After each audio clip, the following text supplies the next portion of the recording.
Board of Supervisors meeting for Monday, April 19th, 2021. And first item on the agenda is the Pledge of Allegiance.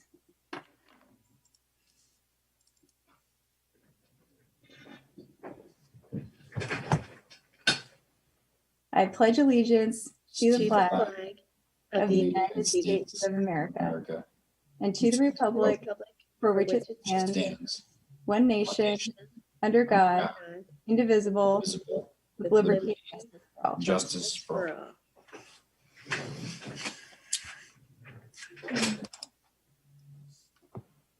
Okay, next item is citizens input for any items not on the agenda. I have one hand raised in the chat. If I may, can I just do a quick review of the Zoom protocol? Yes. That's okay. I should have it. Everyone should kind of know the drill by now, but it's the obligatory introduction.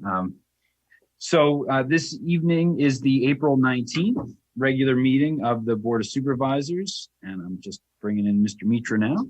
Meeting's been advertised as a virtual meeting using the Zoom telemeeting platform. Additionally, the township's conference bridge has been made available. You are currently is being made available. Excuse me. I want to make sure we turn the volume down on that in case anybody can't participate using the Zoom meeting platform. You can access the conference bridge by dialing the township's main line. It's 814-238-4651 and entering extension 3799 when prompted. If you're joining tonight as a member of the public or as an agent to speak on behalf of an agenda item, just please use the chat feature and enter your name, municipality of residence, and if applicable, the topic that you wish to speak on by using the word bubble at the bottom of your screen. Prior to beginning the meeting, just the typical procedural items I have to cover. First, this evening is being conducted using a webinar format for Zoom, so attendees won't be permitted to speak unless enabled by the host and acknowledged by the chair. I can provide instruction on how to do that at the appropriate time. I just ask that you please refrain from using the chat to either ask questions or to offer comments, since I don't monitor those and your comment or question may go unnoticed. Secondly, board members are asked to indicate their name when either motioning or seconding a motion so the minutes can accurately reflect the action taken. And I will take a roll call of the Board of Supervisors to ensure that everyone can hear and interact using the Zoom meeting platform. Please indicate you're here when your name is called. Ms. Strickland. Here. Ms. Danini. here. Mr. Miller. Here. Mr. Mitra. Here. Ms. Stevens. Here. Okay. Madam Vice Chair, we have a quorum. Thank you. Great, thanks, Dave. So we are on citizens input for items not on the agenda, and I saw a hand raised. Yeah, I have Thomas Adams here. Mr. Adams, you can unmute yourself and you'll be able to speak. Thank you very much. I'm Tom Adams from Ferguson Township, and I'm here to express my belief that the rental of the Baileyville Community Hall to a commercial business for the purpose of holding for-profit auctions is not a permitted use under the zoning, township zoning, as a rural residential community place of assembly. So I want to give you a little bit of background about these auctions. They're run by Ron Gilligan Auctioneering. He rents the hall for $80 a day. As far as I know, he's the only commercial business to rent the hall in any capacity. The auctioneer then brings items to the community hall from outside of the community and sells these items to individuals that also come from outside the community, with none of the proceeds benefiting the community or the community hall. These auctions, to be clear, are not for charity or fundraising or other purposes that benefit the community. They are commercial business activities. For more background, these auctions can be quite large, with over 100 attendees, sometimes coming from multiple states based on the license plates. This results in parking filling the community hall lawn, leads to parking on both sides of Diabler Road with cars often facing both directions, obstructing oncoming traffic, and then overflows into the adjacent sheep pasture if they're large enough. These auctions are numerous and increasing in frequency. By my count, there have already been 7 auctions held at the hall this year, 1 weekend day in February, 3 weekends in March, 3 weekends in April. There are 3 more auctions scheduled for May and an unknown number thereafter. But as a reference, in 2019, which is the most up-to-date compiled hall data I have, the hall was rented 38 days for these for-profit auctions, double the number it was rented in 2015. By comparison, the number of funerals held at the community hall, which are clearly civic-based community activities, went from 4 funerals in 2015 to 0 in 2019. The auctions also result in both noise pollution and litter in the Baileyville community. Food trucks are operated, loudspeaker systems broadcast the auctioneers, tents are erected. I often go out and pick up cigarette butts, napkins, other things after these auctions. I've aired my concerns to both the township manager and zoning, Jenna Wargo and Jeff Ressler. Mr. Ressler has conveyed that he sees these for-profit auctions as community-wide activities, as allowed under the rural residential zoning as a community place of assembly. He sees no difference between these business activities and the other civic activities held at the hall, such as Grange meetings, Boy Scout gatherings, funerals, etc. Stating by email, and I'm going to quote here, "I consider the auctions to be a community-wide activity, similar to other activities such as flower sales, weddings, receptions, funerals, and other functions that benefit the community." And just as a point of clarification, to my knowledge, since he referenced flower sales, there's only ever been one plant flower sale held at the community hall, and it was a fundraising event for the community hall. I want to be clear that I'm not against community-wide activities being held at the hall that benefit the community. I'm a long-standing Baileyville Community Hall board member, and I've volunteered countless hours of my time to preserve this historic 2-room schoolhouse that is the structure that's the community hall. However, these auctions negatively impact rather than benefit the Baileyville community and run counter to the zoning designation as a community place of assembly. A community place of assembly, not a place for one individual commercial business to operate out of. So in conclusion, I've asked for a formal determination if the rental of the Baileyville Community Hall to a commercial business for the purpose of holding these for-profit auctions is a permitted use. And I've also supplied both the zoning office and the township manager with the rental analysis that I referenced that shows those 38 auctions and the continued number of auctions, as well as pictures that I took at the April 2nd auction, which, although it was not a particularly large auction, demonstrate the parking and other issues that I described. So thank you very much for your consideration, and I hope this is an issue you'll address. Thank you, Mr. Adams. Okay, before we move on, I will just also share that we had an executive session right before this meeting to discuss legal matters. So next item up is the approval of minutes. Motion to approve the April 5th regular meeting minutes, the March 29th special meeting minutes, and the March 31st solar power purchase agreement work session minutes. This is Patty, I second. Okay, any corrections or changes to those minutes? And seeing none, all those in favor say aye. Aye. Aye. Any opposed? Okay, thank you. All right, we'll move on to special reports. And the first item up is the COVID-19 report with Mr. Prabulka. Thank you and good evening. I have a short report this evening. As always, any items of local or regional significance related to the pandemic response, you can find more detail by visiting the Center Region Ready Facebook page or the COG website at crcog.net, as well as Ferguson Township's website and State College Borough's website.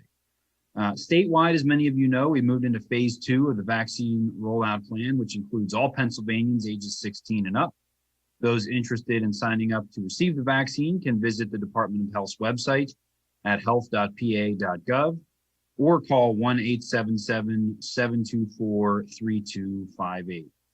Also, as reported on April 15th, Pennsylvania has relaxed several restrictions on indoor dining and food service activities, alcohol service without the purchase of food, removal of curfew for allowing alcoholic beverages to be at tables, and an increase of indoor capacity permitted at restaurants to 75% pending self-certification, were all part of the revised order.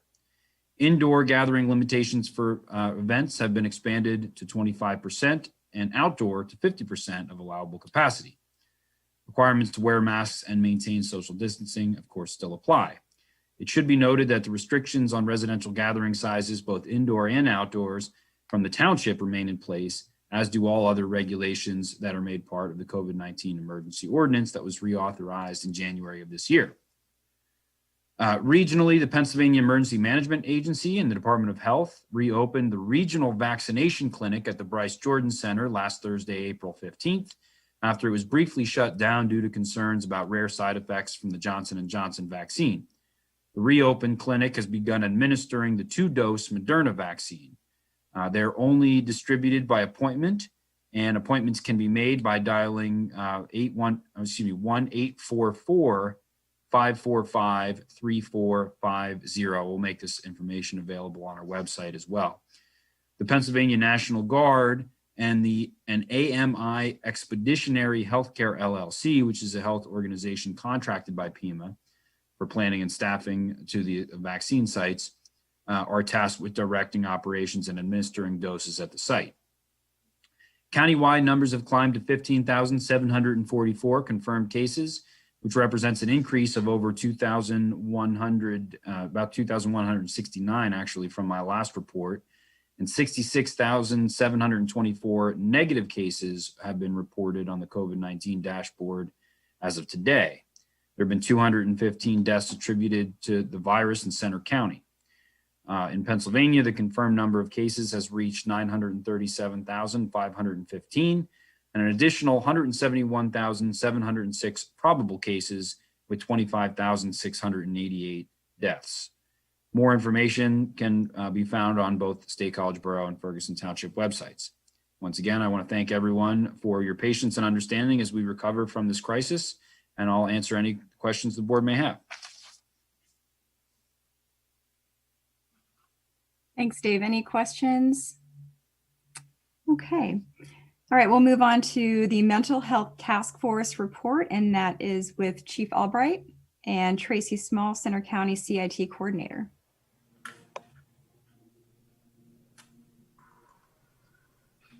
Am I good now?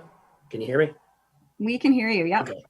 Something very weird on the screen just happened there. But anyway, to give you an overview, in 2019, the State College Borough created a task force on mental health crisis services. The group looked at the current system and work processes and developed a system-wide recommendations.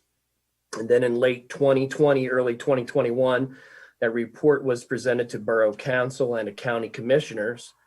The report is available on the borough's website. In January of this year, Center County received a grant from Substance Abuse and Mental Health Services Administration. That's a branch of the U.S. Department of Health and Human Services. The grant provides technical assistance by analyzing strengths and identifying ways to enhance the crisis system, response, communications, and services. Representatives from service providers and first responders, including a member of the Ferguson Township Police Department, are participating in those discussions. I've invited Tracy Small, our crisis intervention coordinator for the region, to be with us today to offer some insight on some of the discussions and recommendations that are under consideration. And at this point, it's too early to know if there's going to be any shared cost with the recommendations, because quite frankly, it's still a work in progress. And with that, I'll turn it over to Tracy. Good evening, everyone. Can you hear me okay? Okay, We can hear you, great. thank you. All right, thanks Chief Albright for that lead in. Like Chief Albright said, the Mental Health Task Force completed their recommendations and presented those to State College Borough and to Center County Commissioners back in November of 2020. And about a month later, an opportunity had come along through SAMHSA, which is the Substance Abuse and Mental Health Services Administration for a technical assistance grant. And the title of the grant is called Building a Competent Crisis Care System at Intercepts 01.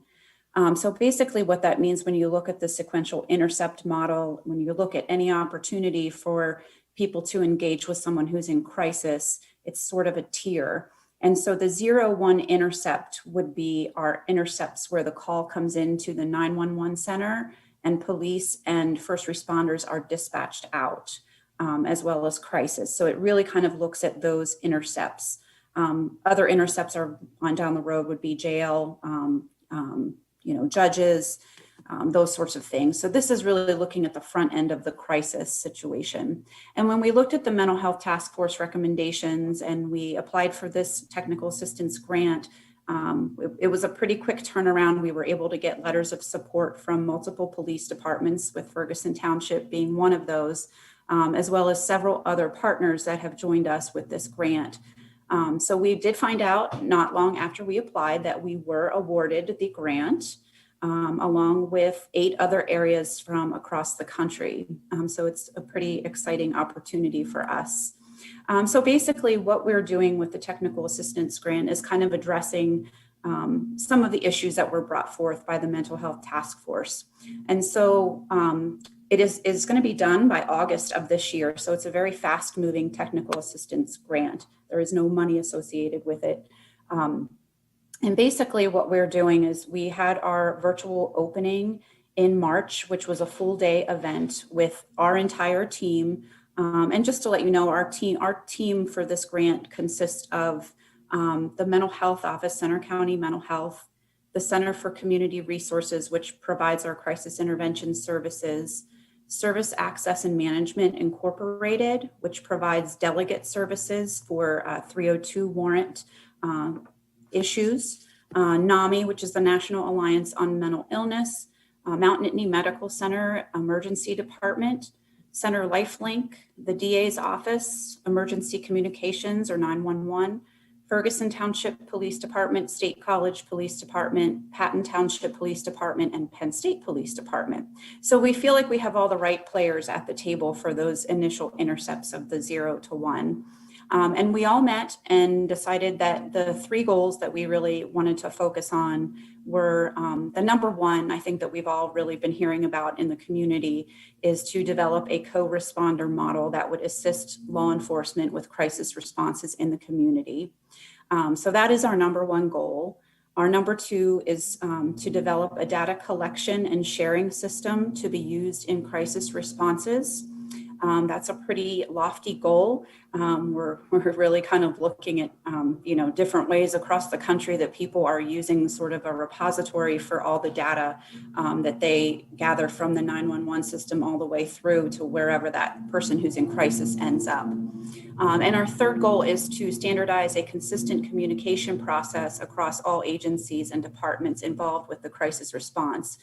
So that again kind of ties in with the second goal a little bit, in just really kind of making sure that our communication from the time that call comes in to wherever that person ends up is consistent. One of the things we heard from individuals who have been in the crisis system as part of the mental health task force was that they felt like they were repeating themselves a lot of times, right? They call 911 and they say, this is my crisis. And then police show up and they're repeating their story. And then a crisis worker shows up and they're repeating that information and so on and so forth. So really kind of looking to find a way to sort of, have that information be shared, that's a way that's HIPAA compliant and respects that individual's confidentiality and their rights. So those are the 3 goals that we're really kind of looking at through the SAMHSA grant. We did have a virtual opening in March, which was all of the 8 areas that have been awarded these grants, and we sort of all got to meet each other through that day-long event. And then we had a half-day strategic planning event, which was a one-on-one event with our coordinator, where we developed our specific goals and objectives. We are currently in the process in the month of April and May of what they're calling the Ask the Expert series. So these are like 1-hour webinars that we can attend with our subject matter experts. For example, one of those I just sat in on last Friday was with the Cahoots team, which I think a lot of people have heard of the Cahoots program in Eugene, Oregon. So we have the opportunity, they are doing 4 Fridays in a row that we will get to hear about their program and how they operate. There are many others also that are part of that Ask the Expert series. And then we will have an intensive technical assistance opportunity, which is going to be coming up here soon.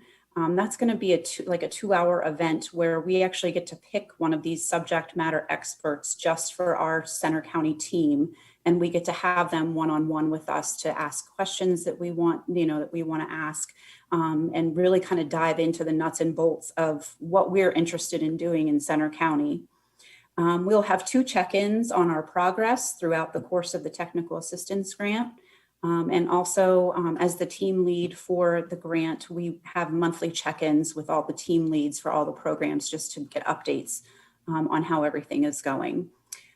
So that is really kind of where we are. It's just really a good opportunity for us to be able to learn from other places across the country that have done, co-responder programs and who have, been doing it for a while, and they really are the subject matter experts in this area. And then, having those discussions with, like Chief had said, how is this going to look for each police department when we go to roll this out? Will we need to look at grant opportunities? One of the things that we had just done recently was we met with Huntington, Mifflin, and Juniata counties. They're a tri-county mental health provider, and they were just awarded a 1-year grant through the Pennsylvania Commission on Crime and Delinquency to start a co-responder program. So we're like, let's not go too far from, where we live. This is right over the mountain. And here's, a team that just started this program, and they're having a lot of success with it. We actually met as a team with their team and 2 weeks ago, and had a lot of questions answered and kind of found out what they, how they had started. And they're already noticing some change in recidivism. They're, the hospital is noticing that people are not coming to the hospital as frequently when they're in crisis because they have this co-responder program in place. So it's really kind of looking at, opportunities like that where, do we want to go after grants to begin a co-responder program? How would that look for each police department? So it's our opportunity to really engage with these subject matter experts, find out what's going on out there and what we can do that is going to work best for our community here. So that's about it. And I'm happy to answer any questions you guys may have. Thanks, Chief Albright. And thank you so much, Tracy. That was really, really interesting. So I'll see if any board members have any questions or comments. Yes, Laura. Thank you so much.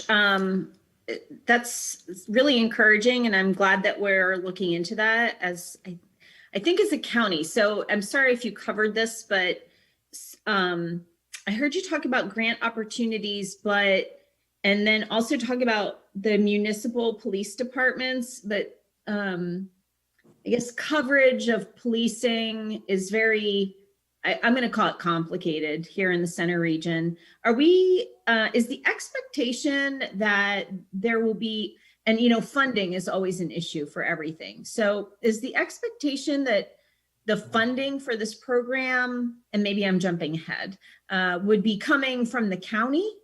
And I also apologize if you did cover that. Thank you. Sure. I think that is one of the issues that we're looking at is where would the funding come from?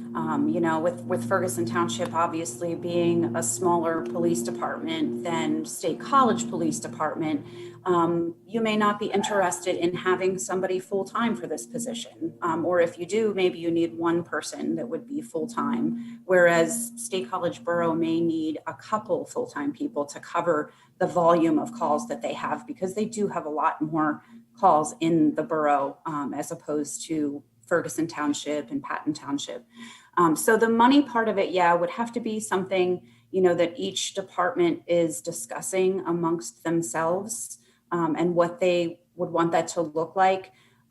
Sergeant Hendrick is our is our liaison for this grant. So he is reporting back to Chief on, you know, all the things that we're learning and talking about. But that is certainly one of the questions that we are going to continue to ask on the way through, is about funding, because we know that that's, you know, that's an important piece of it.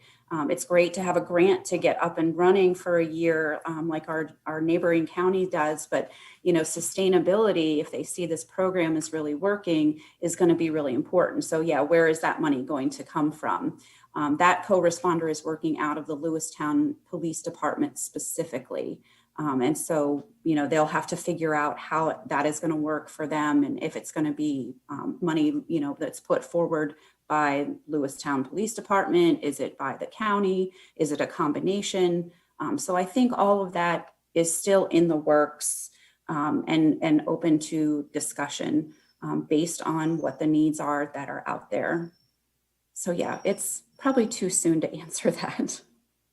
Thank you. I guess one of my concerns, I appreciate that, is that, you know, we do have a police department here. So I kind of see us as already kind of ahead of the game a little bit than, say, some of the other townships in the county that rely on state police. And I know that's not my purview, but I just am interested in knowing how that kind of a program would extend to those other municipalities, and if it would, and that kind of thing. So I know it's too early to say, but I guess those are just some of my thoughts on that.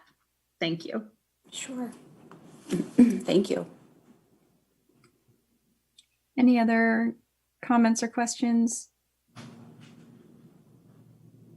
I guess I had a similar question as Laura, but I think I'll just backtrack for a minute. I think that Ask the Expert series you're able to participate in with the group, with the members of that task force group, is such a good opportunity to learn from some other communities that have already started down this road and have been using these types of tools.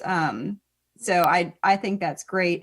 I'm very pleased that Ferguson has a representative there who can really, you know, take direct part in those sessions and in those meetings.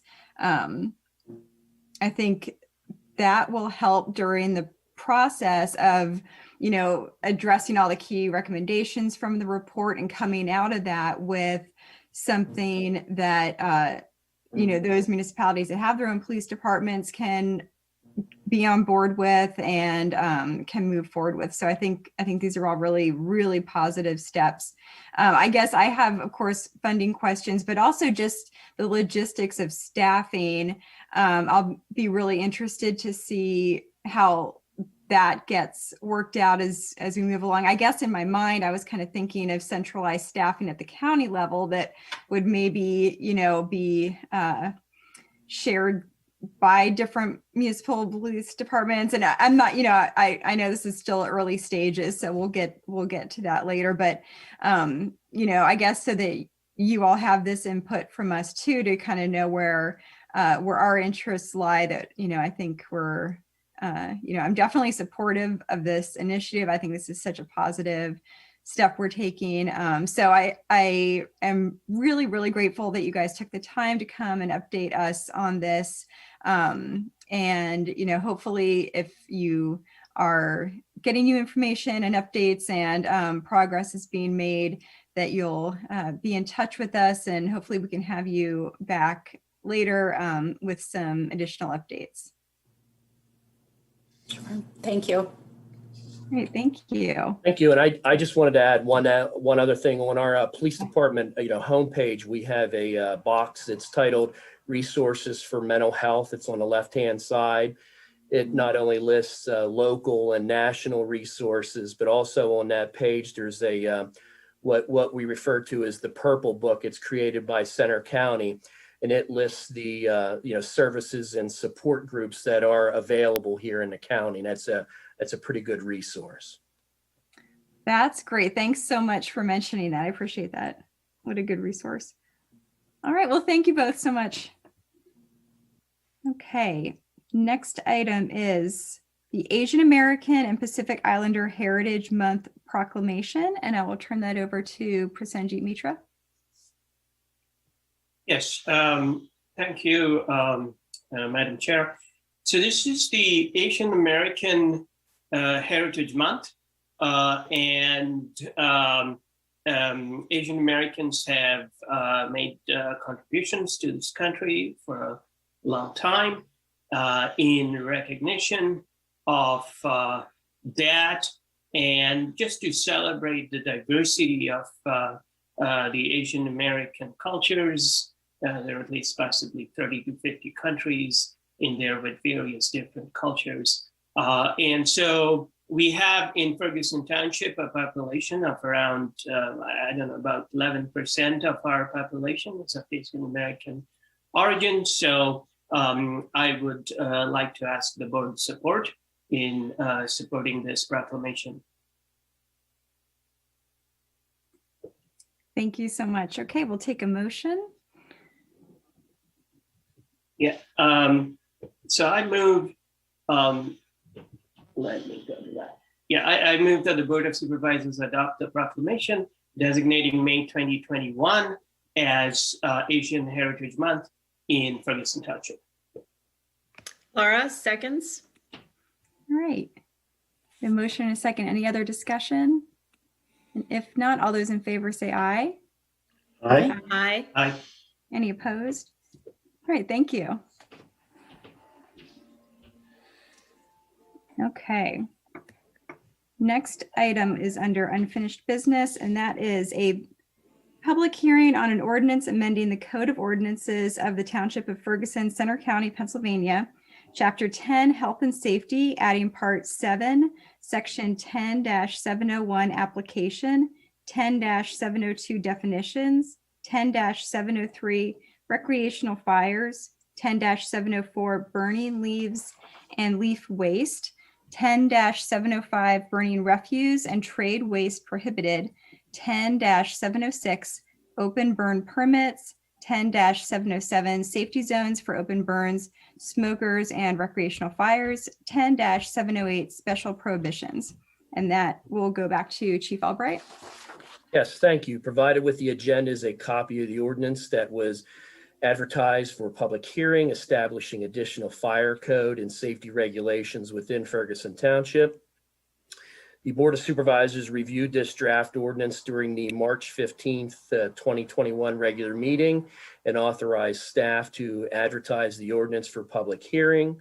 The new regulations prohibit burning of certain materials. It creates setbacks and prohibits burning during dry weather conditions. Okay, thank you. All right, so this is a public hearing, so we will take public comment. If anybody from the public wants to speak on behalf of this agenda item, if you could just use the raised hand feature, and then I can acknowledge you or allow you to speak when acknowledged by the chair. I do have somebody here with the raised hand I can bring on. Thank you.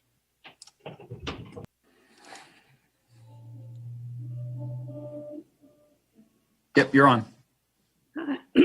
Hi, my name is Ann Bergevin. I know that doesn't show up in my Zoom address, so thank you for giving me this chance to speak. I just wanted to express my appreciation for the work that the supervisors and manager have done with this ordinance change.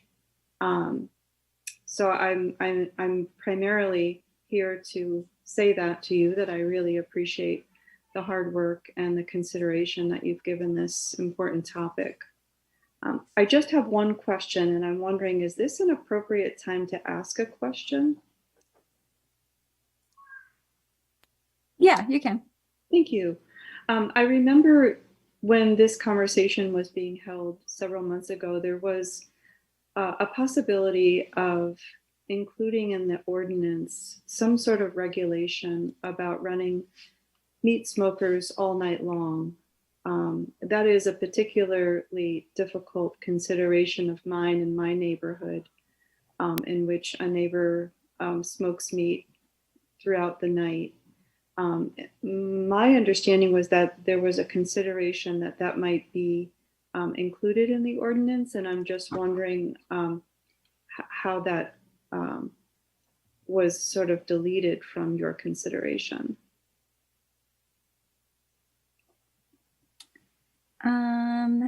Dave or Chief Albright, can you address the smoker question? I mean, I can, maybe Chief can add some context as to the specifics, but I mean, I know that there was a lot of discussion early on as this ordinance draft was coming together about what regulations the board was interested in placing on the use of residential meat smoking equipment. And that, as I recall, I'm sorry, I'm just going off of memory here, was a provision that was intentionally not included because of the difficulty in enforcement. And so in lieu of that, the safety zone for smokers was included in the ordinance to allow for at least to have that requirement for the buffer so that the smoke and the smell and the nuisance would dissipate a little bit before it impacted any adjoining residential properties. So perhaps the board would be better suited to answer the question about the specifics, but as I recall, that specific provision was removed prior to this draft being presented. Yeah, I could, oh, sorry, Patty, go ahead.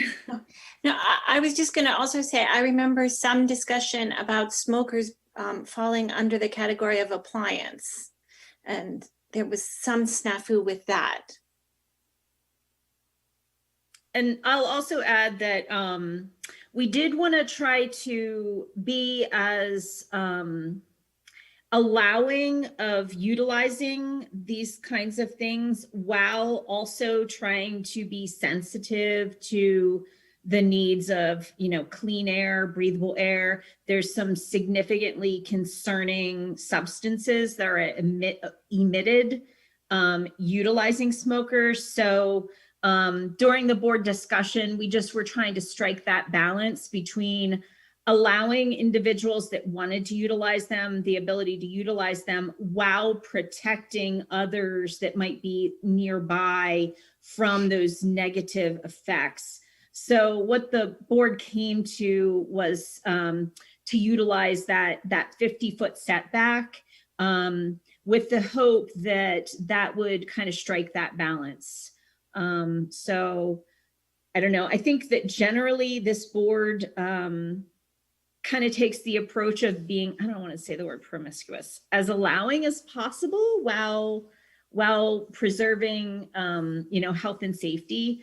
But if it turns out that this ordinance isn't getting us to that point, I think that we've stated this about other things too, that we would be really willing to reconsider those kinds of things after a period of time. And that was my memory of it. Thank you. Thanks. And that's my recollection too in the discussions was that was the compromise there. Okay, was there any other? I don't see any other hands up in the chat, although I was approached by a couple individuals who said they were going to speak this evening. So I know Mr. Simbeck, if you're in there, I see a John on here, but I'm not sure if that's, if you want, I can bring him on. We can see if anyone, I mean, I don't want to be presumptuous, but. Yeah. I hate to put somebody on the spot if they didn't want to speak, Okay. But I don't want them to miss their opportunity either. So I'll give them another minute here. If anybody in attendance wants to speak about this item, if you could just use the raise hand feature so the chair can acknowledge you. And I'm looking at the Sometimes chat right now too. If you're unable to find the raise hand feature, I'm looking at the chat. So if you wanted to type in there. Is somebody might be on the line. Hang on one second.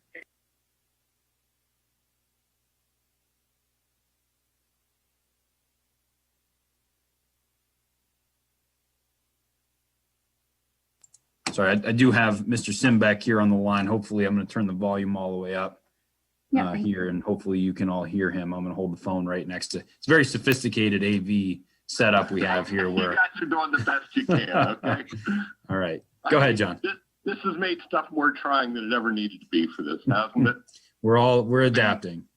Yeah, unfortunately, I went from work to home and I almost missed it. I thought I had enough time to get home during the one after being at work since 8 this morning. And then I come in and it's like, oh, you're already talking. And it's just like, I just wanted you guys to recognize that you got to look at the size of the properties and the stuff we're doing for smokers and home grills and stuff like that.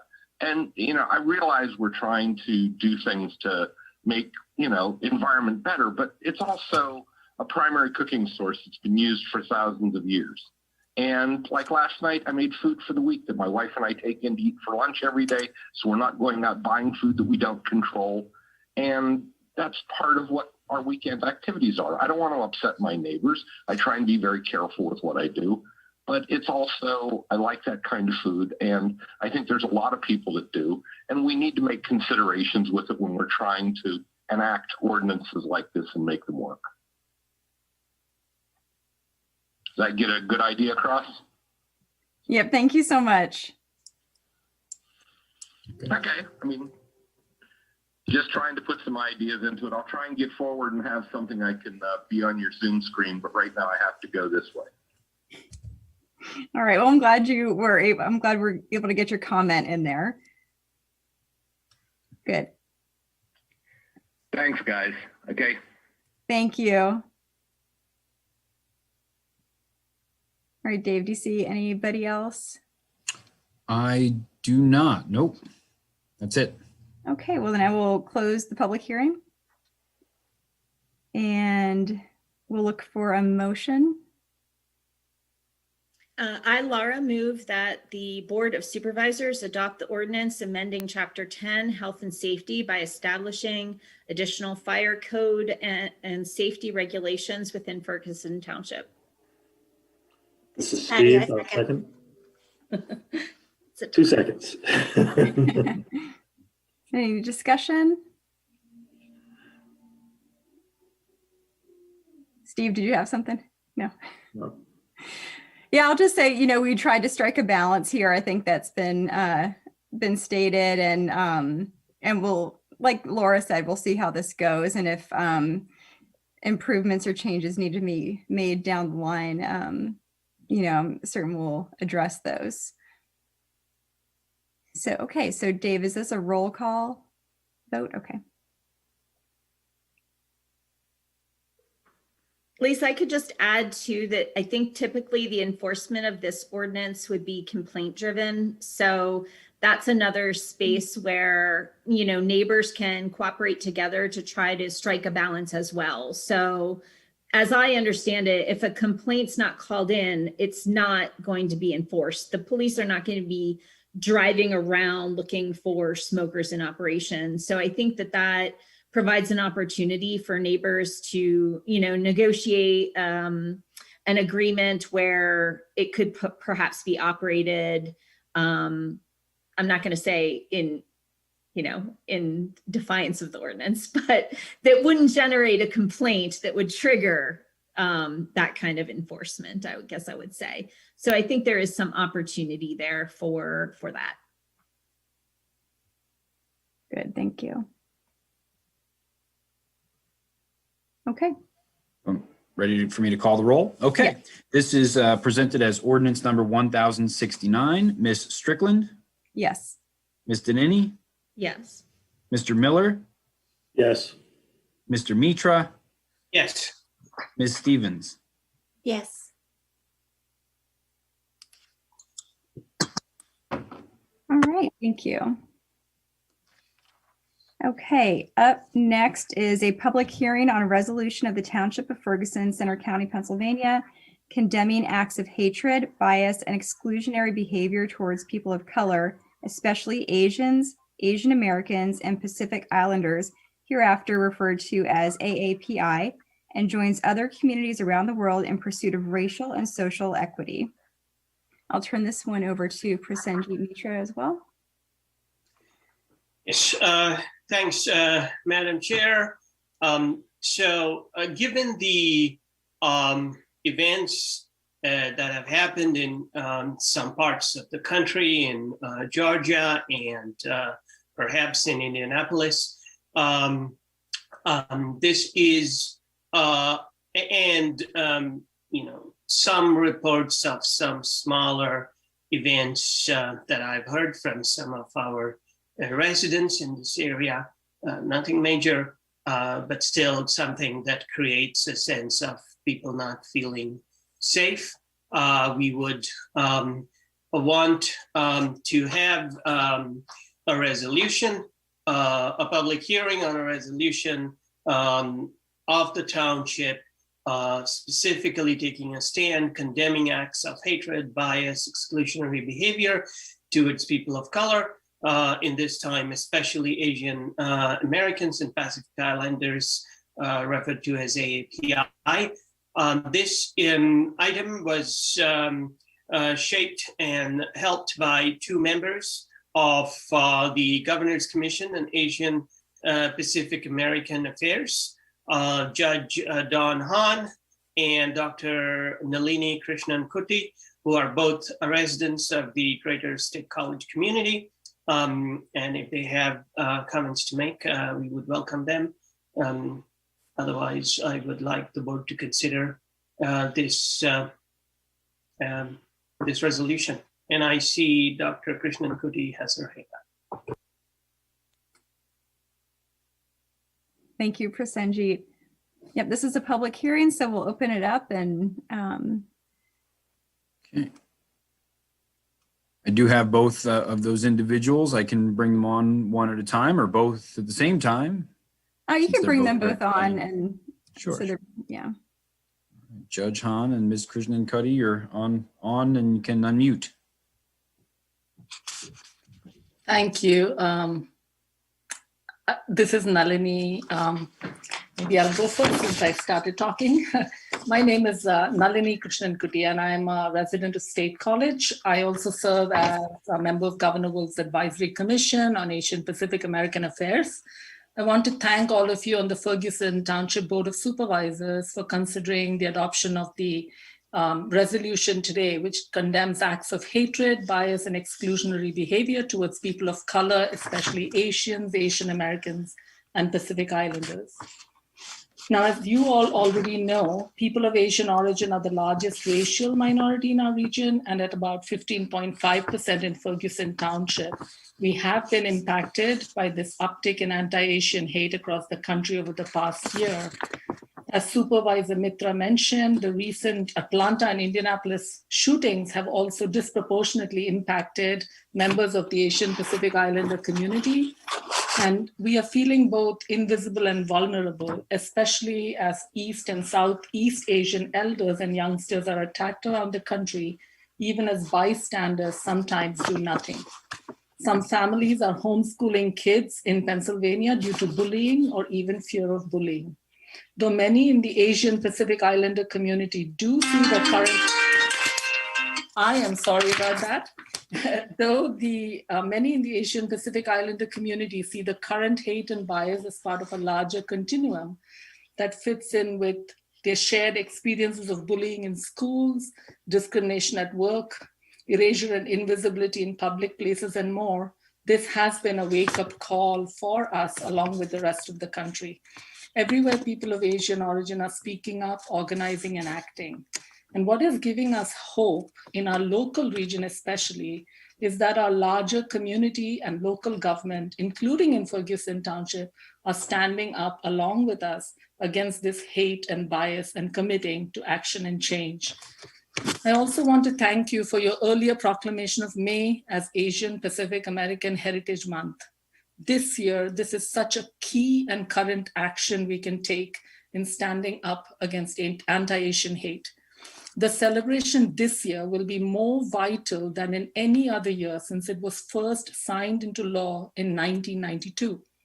We hope that Ferguson Township will encourage local educational institutions, employers, organizations, workplace units, nonprofits to recognize May as Asian Pacific American Heritage Month and organize events throughout May. I have been leading a statewide effort for the Commission to organize and encourage events, and I'm happy to report that we have a wide slate of events ranging from author events, panel discussions, films, art, music, workshops, participation opportunities for artists and K-12 students to submit art and writings. Locally, our fellow community members in the Community Diversity Group, Palmer Museum of Art, PA Center for the Book, Center for Performing Arts, State College Area School District, Borough State College, Patton Township have all indicated interest in either planning special events or undertaking special efforts during this month. These collective efforts will be timely in countering anti-Asian hate and supporting community members of APA origin by elevating our voices and lived experiences. We are happy to share our statewide calendar of events and participation opportunities with you and hope you can join us by attending these events as well as encouraging more celebrations locally. With that, I want to strongly support the adoption of this anti-hate and bias resolution by Ferguson Township Board of Supervisors. It definitely means a lot to all of us who are of Asian Pacific Islander origin and to all residents who believe that an incident of hate against one of us is an incident of hate against all of us. Thank you for raising awareness, for your commitment to ensuring that every resident is protected, and also for reminding all of us, institutions and individuals, that we need to stand up together against acts of hate and violence against any member of our community. Thank you so much.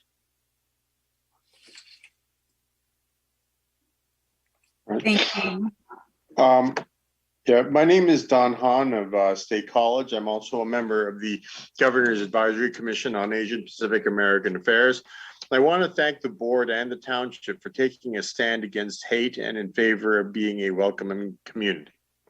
As a Center County native and a state high graduate, I have always felt safe in this community, but not always welcome.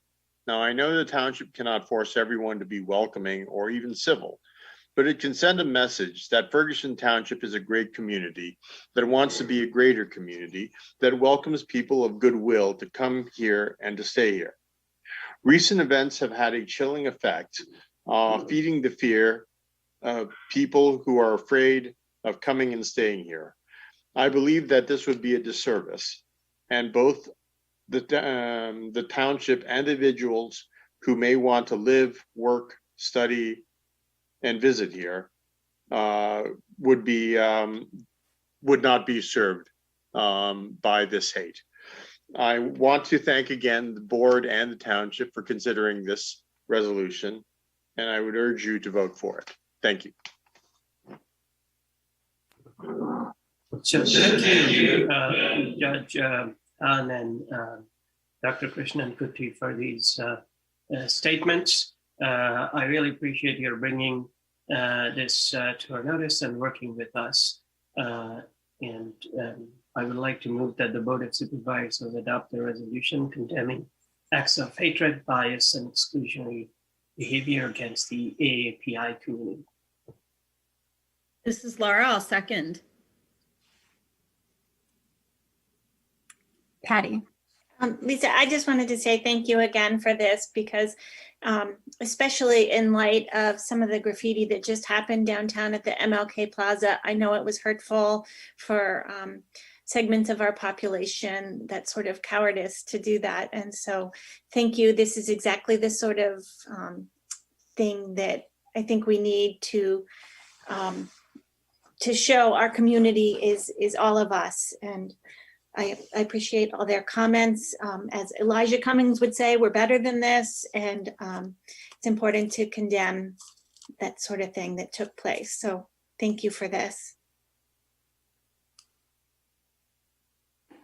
Thank you, Patty. Steve. I just wanted to comment that we did have a resolution about 4 years ago on hate, and I'm sort of discouraged that we need to amend it to include other groups because of things that have happened in the interim.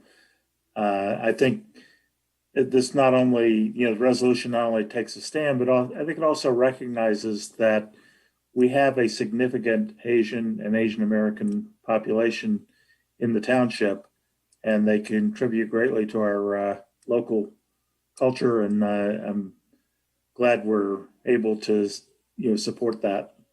And I like to say, although I'm discouraged that we have to do this, I think it's the right thing to make this resolution. Thanks, Steve. Laura? Thank you. I agree. It is discouraging. But here we are and we're making our statement. And I was wondering if I could perhaps just read our resolution. I think it's well done. And I'd like to read it out loud for everybody, if that's okay. So whereas recent attacks and acts of hate against people of color and members of the AAPI community have escalated across the United States with the rise of nativistic attitudes exhibited on social media and broadcast journalism, and AAPI groups are being scapegoated. And whereas the United States has a history of systemic racism in our institutions and the misconception persists that AAPI are non-American or even foreigners in their own country. And whereas the United States has engaged in more than a century of racial targeting of AAPI, including the passage of the Chinese Exclusion Act of 1882, the detention of 120,000 innocent Japanese Americans during World War II, and more recently, the last administration's attempt to add a citizenship question to the United States Census. And whereas on January 26, 2021, the Office of the President issued an executive order recognizing the federal government's role in furthering harmful acts against members of the AAPI community across the United States. And whereas the Federal Bureau of Investigation recognizes the gap in data collection and public reporting of hate incidents, and the Office of the President has called for expanding data collection and public reporting of hate incidents.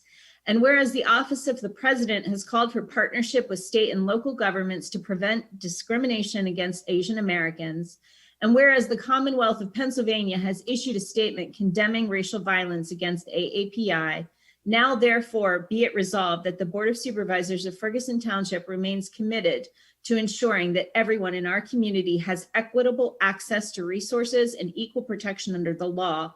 Be it further resolved that the Board of Supervisors of Ferguson Township recognizes that if a member of our community is the victim of racially motivated bias of violence or has the potential to be, it is incumbent on the governing body to implement measures to address that violence.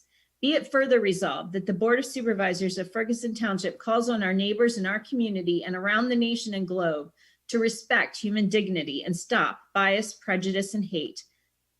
Be it further resolved that the Board of Supervisors of Ferguson Township urges all businesses, educational institutions, and community organizations to stop discrimination against patrons and students and to stand up against acts of hate or bias.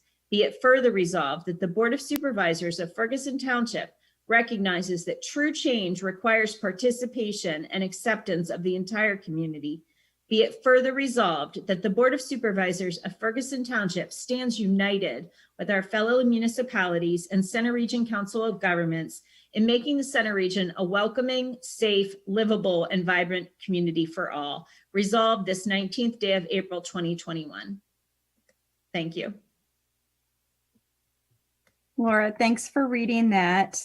And I will officially close the public hearing and thank my fellow board members for their comments, which were important. And thank you so very much to the community members who brought this forward and worked on this and made sure that this happened and appeared in this meeting and for us to take action on.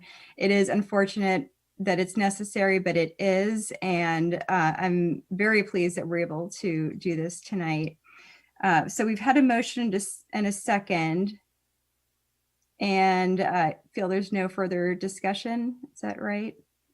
And Dave, this is a roll call. Okay, so we can do that. This is presented as Resolution 2021-16. Ms. Danini? Yes.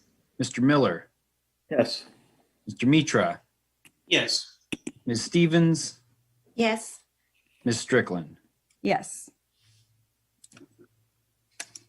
All right, thank you all for that. Okay, so we will move on to a public hearing on a resolution of the Township of Ferguson, Center County, Pennsylvania, establishing a green infrastructure policy as described in Exhibit A. And I will turn this over to Dave Pravolka. Thank you. This policy has been reviewed by the board at a previous meeting in September 2020. It's been reviewed by the Parks and Recreation Committee and the Center Region Parks and Recreation Department. And most of the comments that were received as part of those discussions have been incorporated into the resolution that's presented to you for public hearing this evening. The copy is provided with your agenda, and I'll keep the comments brief. The policy is rather lengthy, but really what it does is formalize a process by which either members of the public, staff, elected officials can submit requests for considerations in township parks for native landscape areas, low-mow areas, no-mow, meadowed areas, plantings, a variety of green infrastructure installations that can reduce our mowing regimen, promote the environment and the ecology, and be aesthetically good places for folks and residents to recreate and spend their time. We've had a number of these that manifest themselves in different ways over the years. Just a few examples.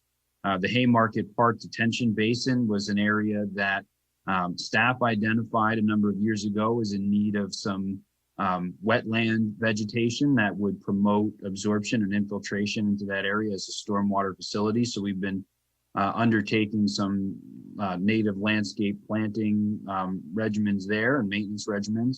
We're also considering that as an area for some tree plantings to be able to assess the impact of trees planted in stormwater basins that are designed for infiltration.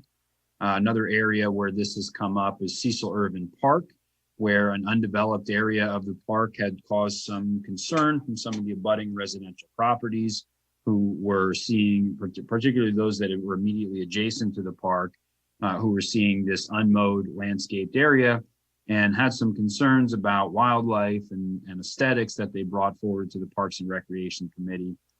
And yet another area that this emerged was in Fairbrook Park, where in that application, the Board of Supervisors, the Parks Committee, and staff kind of worked in concert with one another to identify areas in that park where mowing was not desirable.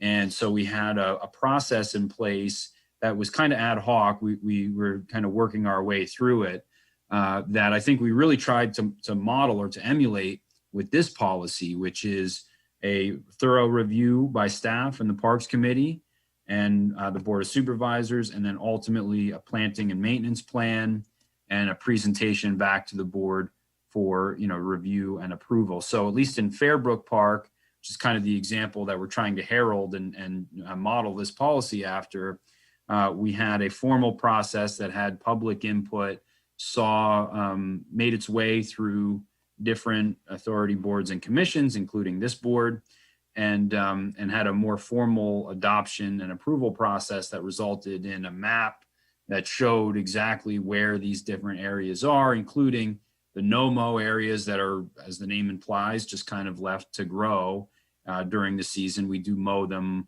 I think once per year to just get some of the vegetation under control. But all other areas of the park that have been identified as optimal for native landscaping, where we would take out the invasives and we'll do actual plantings of native vegetation that looks good, that has an ecological benefit, an environmental benefit, and also has the additional benefit of reducing cost of maintenance and operations to the township and Center Region Parks and Recreation. So I can answer any questions that there are about the policy or the resolution. Staff's recommending approval, as did the Parks and Recreation Committee at their most recent meeting. But of course, if there's any questions or concerns from the board, I'm happy to respond. All right, thank you, Dave. So this is a public hearing, so I guess we could go to public comment first. If there's any members of the public who would like to comment. I don't see any hands. Not seeing any hands up either. Again, if anybody wants to make a comment on this agenda item, if you can just use the raise hand feature or maybe note it in the chat. Okay. So we could go to board comment.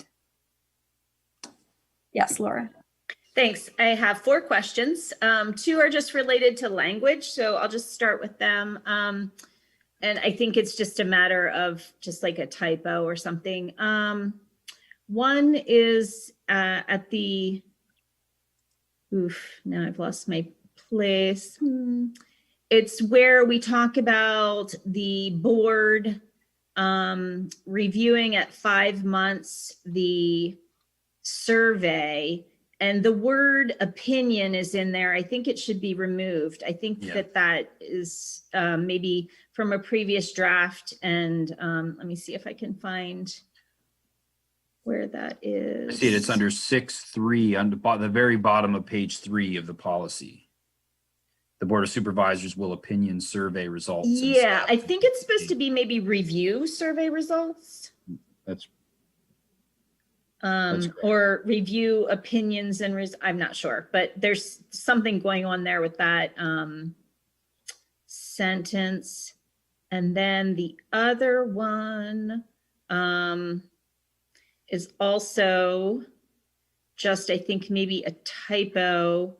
I'm going to have to look for that and then I'll get back to it. My 2 questions about process are, so the Fairbrook Park LOMO, or we'll call them grow zone now, areas came from a board agenda item. And so if I'm trying to integrate the board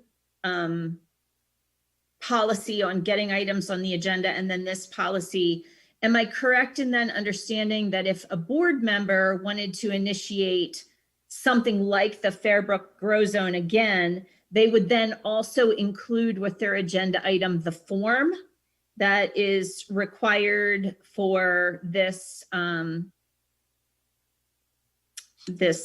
be implemented?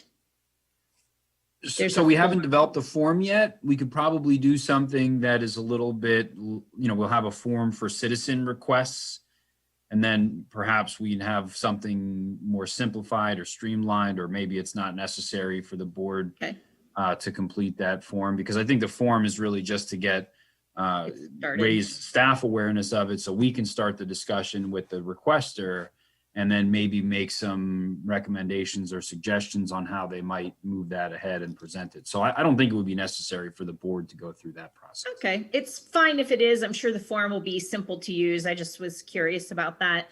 And then also the other substantial question would be, I think it's toward the end of the policy, talking about the, okay, it's under Roman numeral 5B4,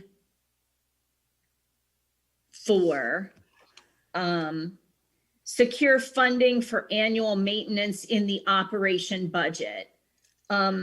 So my question here is a little bit more complicated. So my understanding was, from the rest of the policy too, is that CRPR would be doing the operations and maintenance on these areas. Like we talk about working with them to come up with the maintenance plan. But then here it says secure funding for annual maintenance in the operation budget. But the way our budgeting works is that we just have this lump sum that we give to COG CRPR. So are we saying that we're going to be somehow segregating operational budgeting for these areas and having that in the Ferguson budget? Or like how do I interpret that number there, Dave? Sure. So I think part of it is having kind of a one size fits all policy.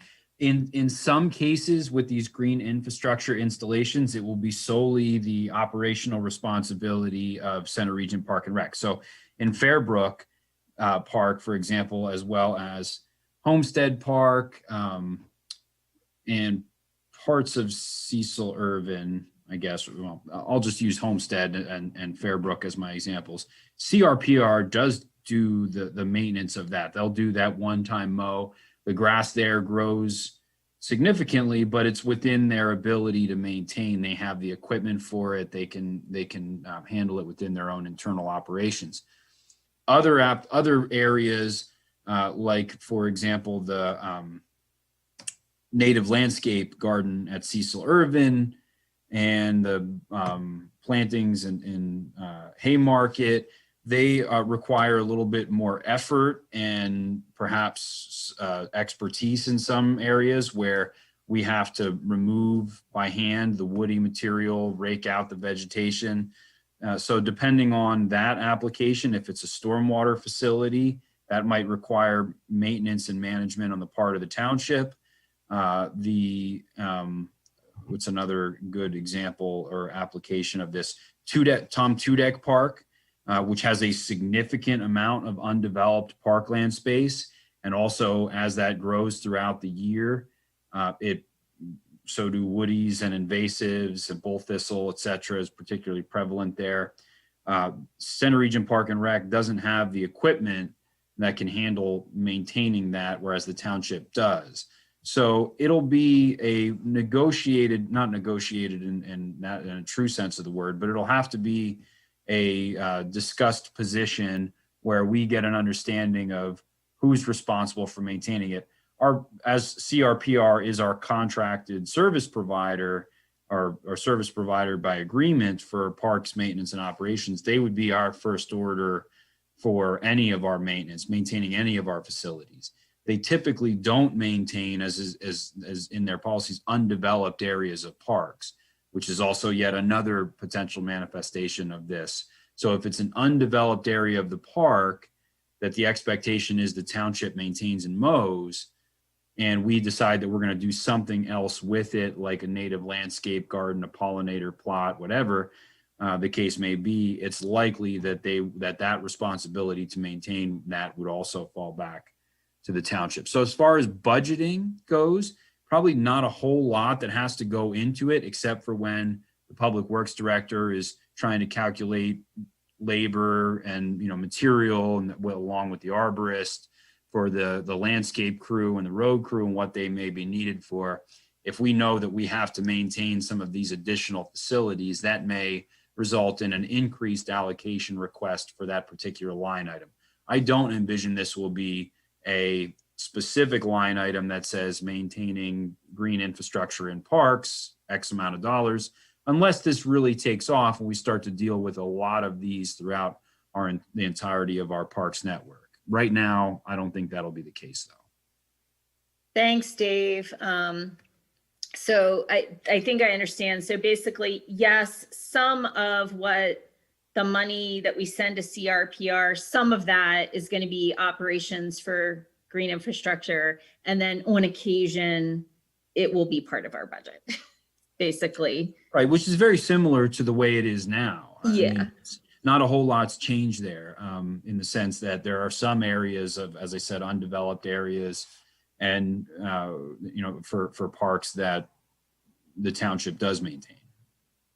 Thanks, Dave. Sure. Appreciate that clarification. And I cannot find the other place that I think there was a typo right now, but I'm sure it wasn't a substantial change, Dave. So I'll just catch up with you after the meeting. Yeah, catch up. We will make the adjustment before they get signed. Sounds good.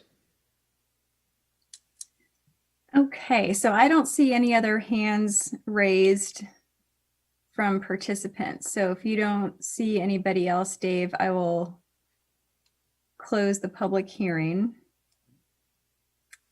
And then I'll look for a motion. I, Laura, move that the Board of Supervisors adopt the resolution establishing a green infrastructure policy as described in Exhibit A of the resolution. This is Patty, I'll second. Thanks. Any other discussion on this? Yes, Steve. I didn't have anything specifically on the resolution, but I just want to say I think this is a great idea because I've been watching Haymarket Park change from several acre detention basin that was useless land except when there happened to be a storm that filled it up a few times a year to what is really a living filter that we're building now. And I think that the more we can do that, the better, that this will help us get that, move in that direction, so. Thanks, Steve. Any other comments? Mine was going to be the same as Steve. I think this is a great idea, and it's going to be very nice, I think, to have all the procedures in place in writing. So, so I think this is really good. Okay, so if there's no other discussion, then I think this is a roll call vote. Also, Dave, okay? That's correct. This is Resolution 2021-17. Mr. Miller, Yes. Mr. Mitra, Yes. Ms. Stevens, Yes. Ms. Strickland, Yes. Ms. Dennini. Yes. All right, thank you. Okay, up next is the consent agenda with 3 items. Contract 2020-C3 pay app number 4, $19,693.48. Special events permit Overlook Heights block parties and special events permit Glimpshire Keystone Country Ride. You have a motion? This is Steve. I'll move that we approve the consent agenda. This is Patty. Second. Okay, we have a motion and a second. All those in favor say aye. Aye. Aye. Aye. Any opposed? All right, thank you. Okay, up next, a public hearing on a resolution of the Township of Ferguson, Center County, Pennsylvania, authorizing the township manager to submit a tourism grant application to the Happy Valley Adventure Bureau with Millheim Borough for an agritourism event. And I will ask Dave to introduce that. Sure, I'll do a quick introduction, and then if the board agrees, I'll bring on Pastor Paul Tomkeel, who has a short presentation just to describe the event that's being proposed. So the resolution that's included with the agenda authorizes the submission of a grant by Ferguson Township to the Happy Valley Adventure Bureau, formerly the Central Pennsylvania Convention and Visitors Bureau. It also authorizes matching funds in an amount not to exceed $4,500. And the intent of the grant, if successful, would be used to fund a special event that is going to take place in both Pine Grove Mills and Millheim Borough. So a couple of people here on the call. I see Robert Ziegler is in attendance, who's the Borough Council President at Millheim Borough. We also have Liz Grove and Pastor Paul Tomkeel, who I will bring on right now. And you should be able to speak. And if you wanted to share your screen, if you have the PowerPoint brought up, you can go ahead. Hello, thank you. Can you hear me? Yep. Yes. Great. Thank you all for having me on. It's a great honor to be with you tonight. I apologize, Dave. What did you say about the share screen? Oh, did you want me to bring up the PowerPoint? Oh, and then you can just tell me when to move along, or? Yep, that would be great. All right. Well, that means I got to find it. Here it is. Okay.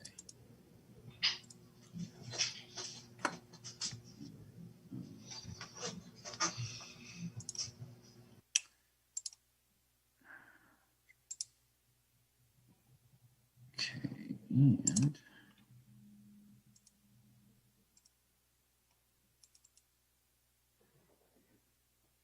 all right, you should be able to see. And just give me an indicator when you want me to move on to the next slide. Right. So the project that we are currently engaging in is, we're calling it Route, oh, I misspelled, I used 24. It's supposed to be Route 45 Getaways. I apologize for that. So the next slide explains our basic idea is that we are seeking to create an auto trail for event that will connect tourists and businesses and encourage tourists to stay overnight. So that covers our customers, our tourists, which we're looking at tourists in our hometown and home region, but also individuals from nearby metropolitan areas, and businesses as well in the Route 45 corridor. And we are defining the corridor as being 10 miles, so 5 miles to each side of the route.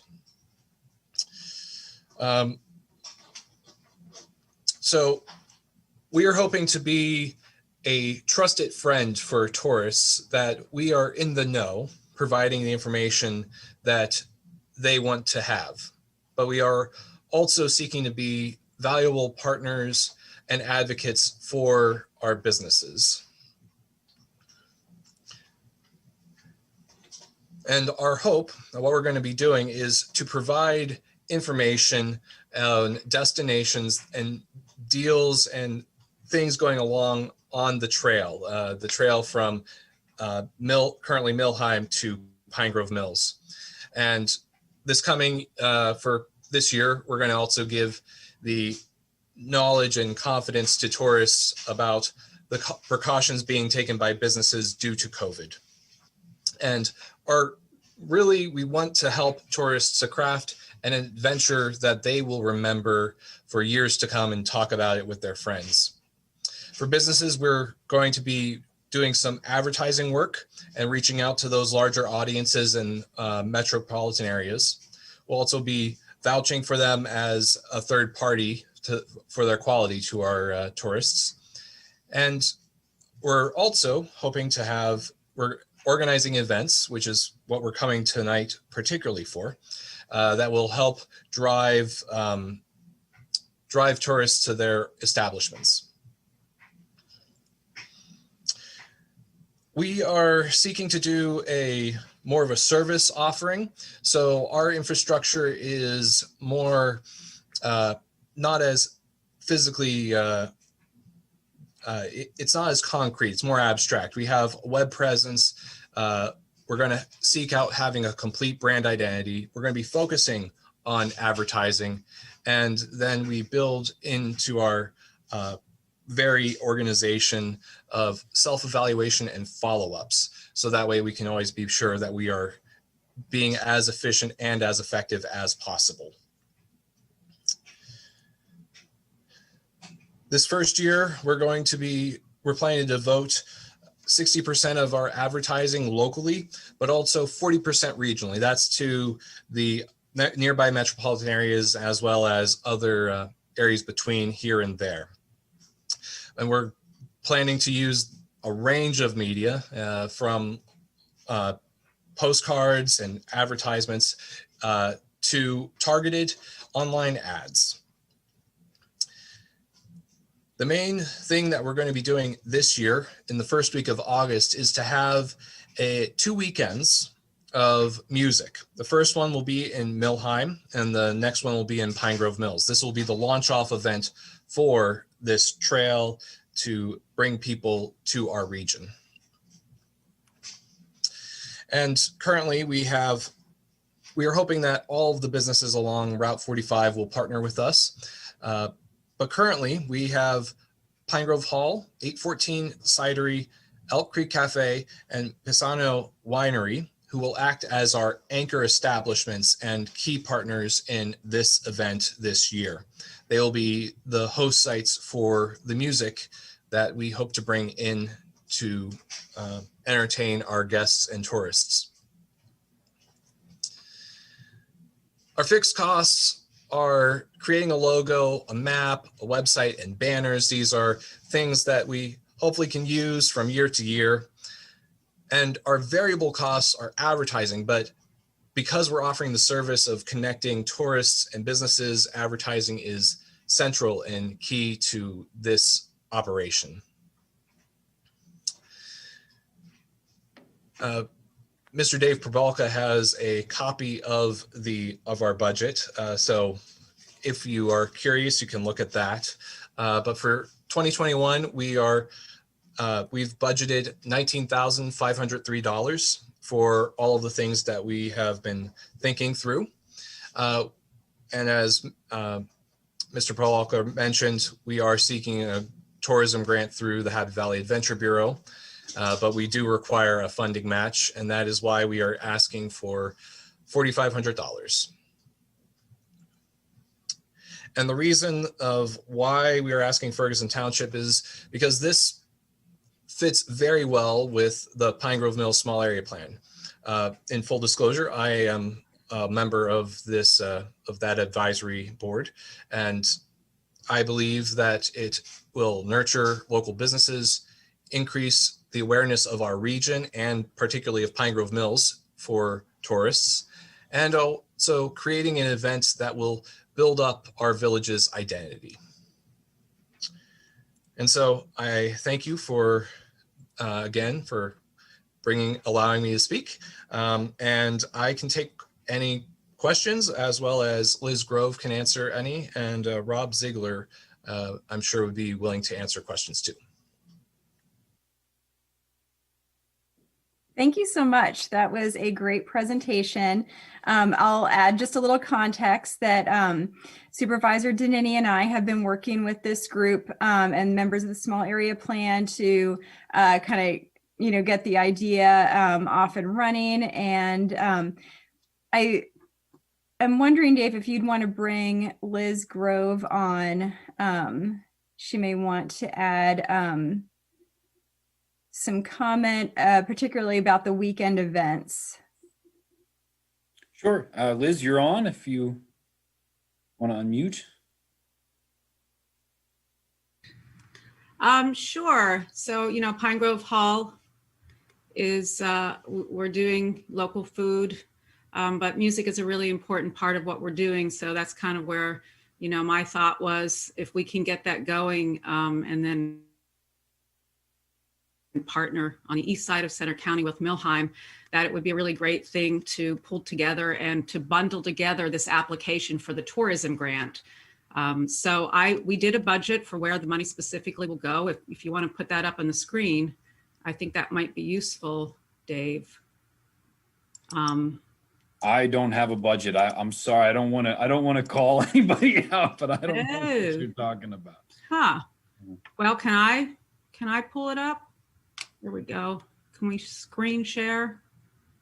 No, you probably can't. Okay. Okay. I mean, you could try. I don't know if you'll be able to since you're not a panelist. Okay. That's okay. Well, let me see. Oh, let me correct myself here. It looks like, I think, Lisa, you sent me a document. Is that what you're talking about? Did you send me something? Yeah, it's a PDF file. Sure. Let's try that. Can you see that? There we go. Kind of small print. There we go. Yeah, basically, if this is where the money would go to, it's strictly advertising. The tourism grant, the money can only go towards advertising. So all of the businesses will create their own events. We want to create this overarching structure that will help all of the businesses and focus the different things that the businesses have to offer, whether it's tasting, music, perhaps it's the agriculture, food. We have some plans for down the road, but in order to launch this, we need kind of an overarching branding, and that's where we came up with the Route 45 getaways, and then having Milheim on one end, Pine Grove Hall on the other end. It just seemed like a kind of a really good match to pull together this whole effort. If anybody has any questions about the specifics, I'm happy to answer them.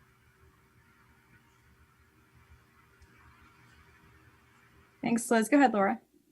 I don't have any questions about the specifics. You guys did such an amazing job of pulling everything together. I've been dealing with a family emergency and have not been really able to participate other than in the early stages in the conceptual part of this. But I just wanted to just elaborate a little bit on how important these kinds of efforts are to implementing the Pine Grove Mills Small Area Plan. So, some of the supervisors were on the board when we were developing that, and then others were not. And so I'll just hit on a couple of the points where this would be a really great infusion of funds to get some of the effort kicked off in implementing that small area plan. So for example, establishing an identity, a marketable identity for Pine Grove Mills that's consistent with the values of the village. So things like highlighting their belief in environmental stewardship, supporting community events and community involvement, supporting vibrancy of the village. So supporting those businesses that are consistent with the values of the individuals that live there. I think I already talked about the identity and the branding. And we really, we don't currently have any funds specifically earmarked in the township budget. So when this opportunity was brought to us by Liz, who is the owner of Pine Grove Hall, who also serves on the Pine Grove Mills Small Area Plan Committee, it really was a spark for everybody on that committee to see how it really fit very nicely with that small area plan. And so they're very supportive of it. And it would be a good way to get some dollars that aren't our township taxpayer dollars to really kick off some of those efforts. So of course, I'm very supportive of it. And I just thought I'd give just a little bit more context in how it fits into the small area plan. Thank you. Thanks, Laura. Steve. Yeah, I like this idea, and I really like the idea of tying in Millheim and Pine Grove Mills as two ends of it. I just wanted to suggest, if it may have already been on the radar, but if not, I think Runnymede would be a good place to consider because it's about halfway in between and it fits into the whole concept as well. So that's a great suggestion. Okay, Prasenjit. Yeah, so I wanted to sort of find out more. So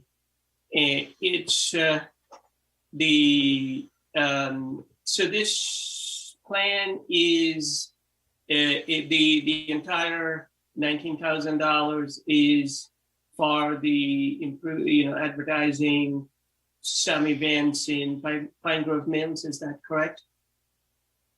I can speak to that. Can you hear me? Yeah. Yep. So the tourism grant, the money, if we get the grant, the money can be used over 2 years. Okay.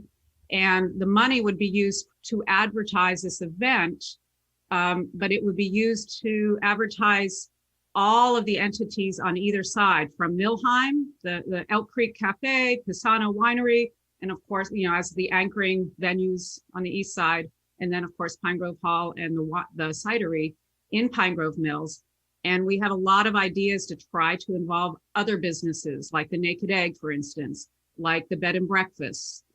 So there's a lot of details behind this, and we're a little careful about getting too big too quick because there's not a lot of time to do this, but it's really putting together the framework, the idea, and doing a good job at launching this. And then next year we can bring hopefully even more businesses and entities along. So the money though is strictly for the advertising of this idea. Does that make sense? It's not going to any of the businesses specifically. Right. So I wanted to find out how you came up with the cost sharing. So half of it presumably is going to come from the grant. So that's about $9,700 or something. So out of the other half that the municipalities are contributing, roughly half of that is what you're asking from Ferguson Township. Actually, we are asking for $15,000 from the Tourism Bureau, and we're asking for a 30% match from Ferguson Township.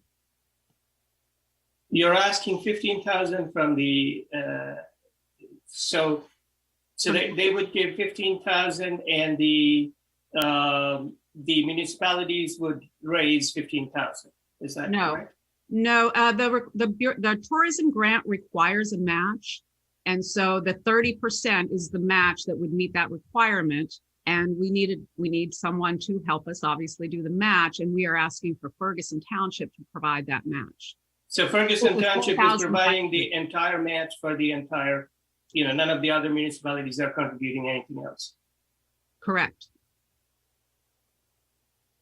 Okay. And so, just to do due diligence, is there other things like this that have been done that have been successful that you have looked at? So, as things are tight, I want to make sure that the money is spent properly. So are there other things that you have looked at, and have you done this before?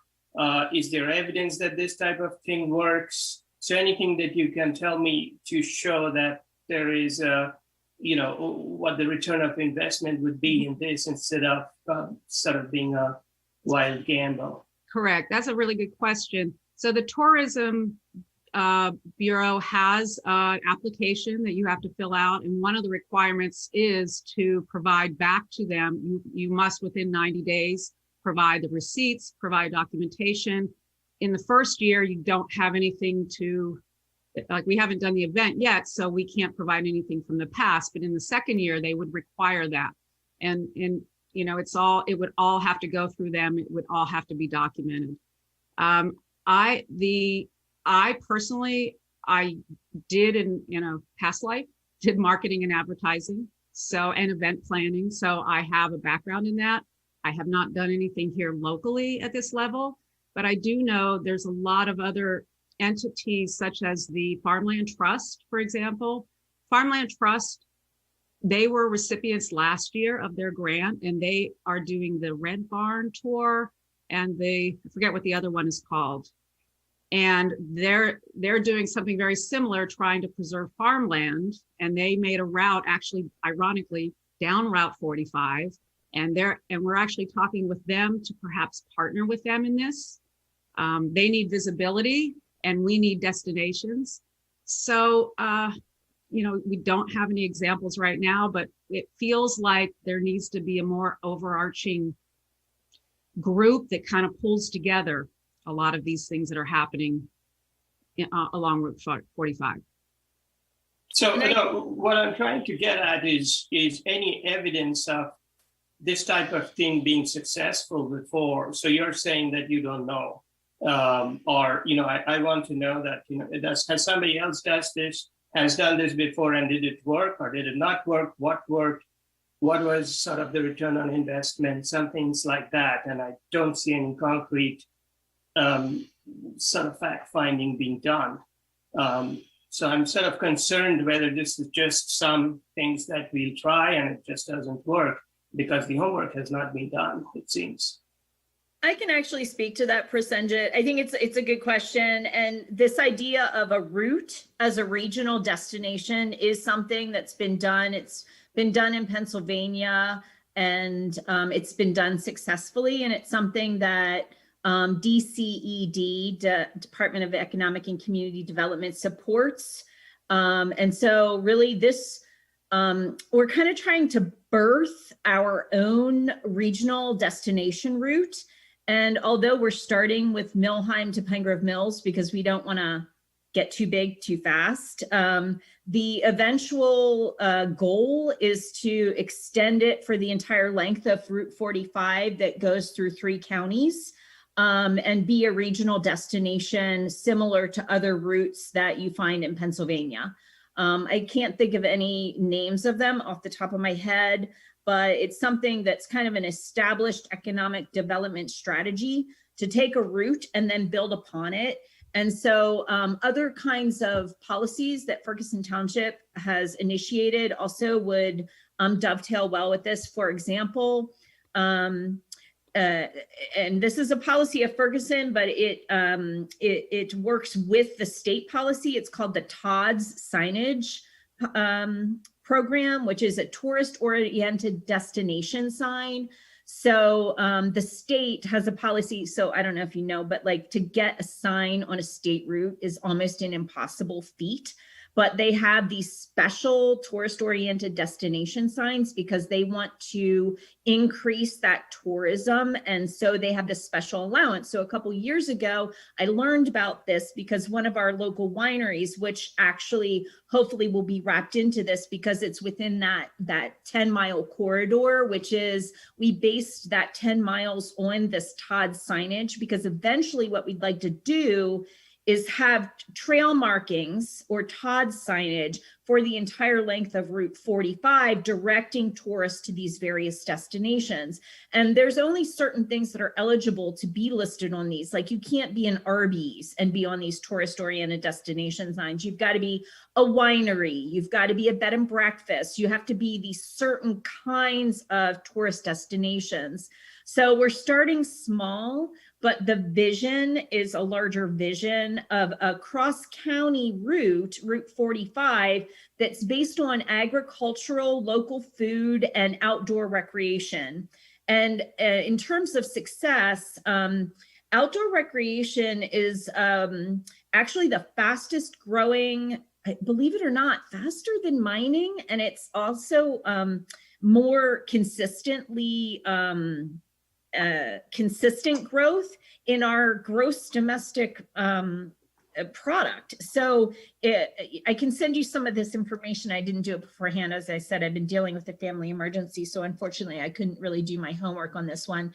But to build a strategy around outdoor recreation and local food, it has a pretty high degree of success that would be predicted based on those factors.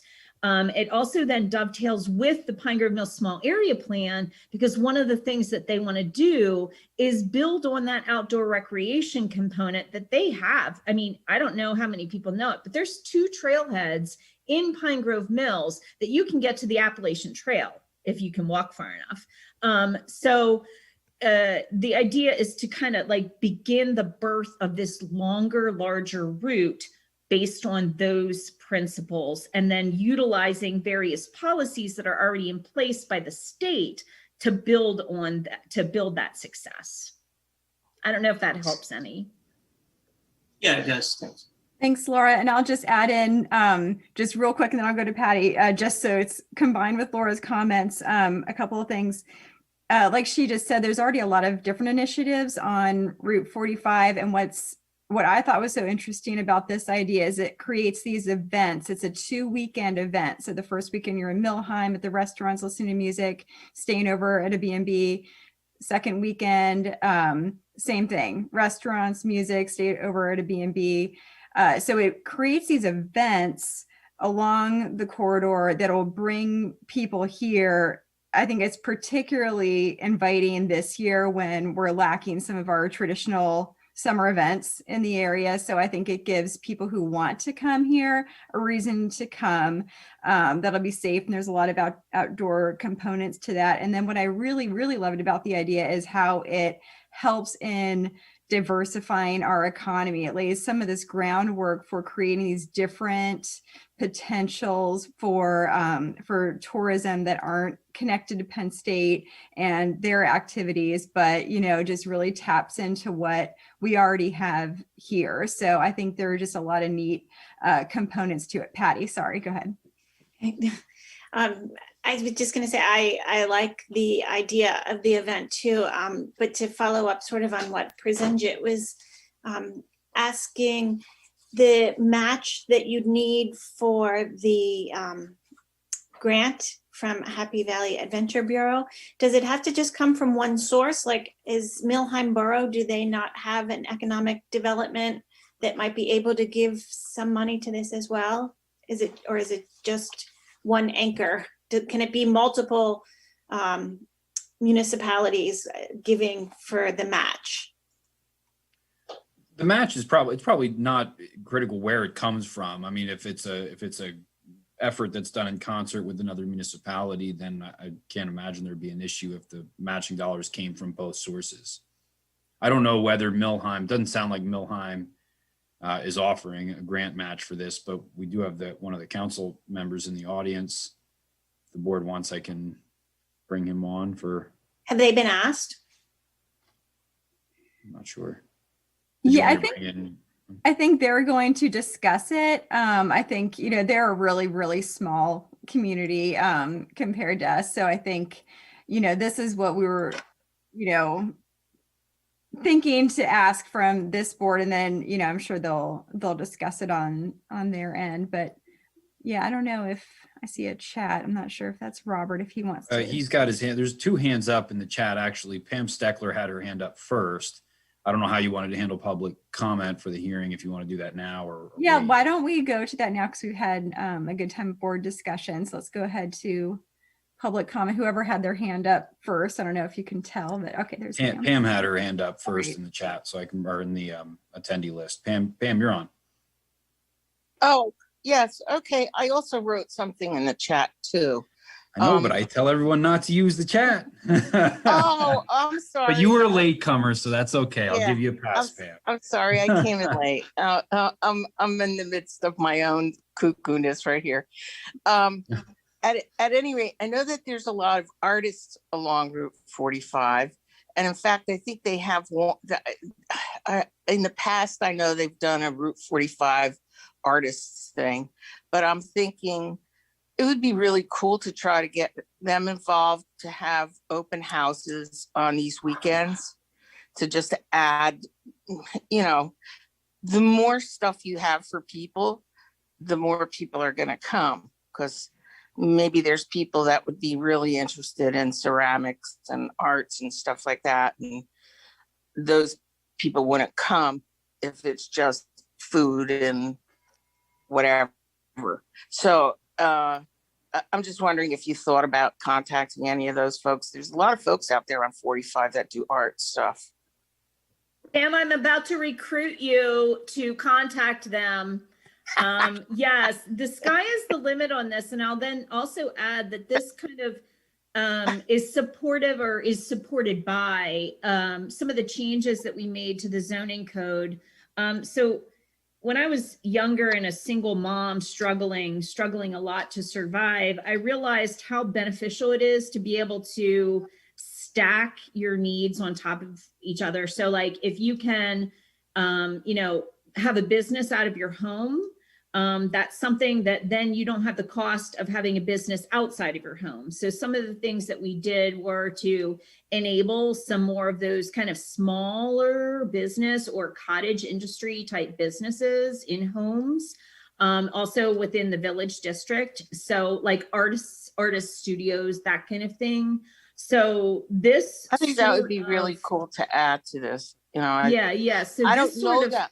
I know like a couple of people, maybe I could just sort of throw it out there to them, and they'll know other people who will want to do it. So if you could can you like send me an email that describes the whole thing, and I'll try to see if I could put it out there to people.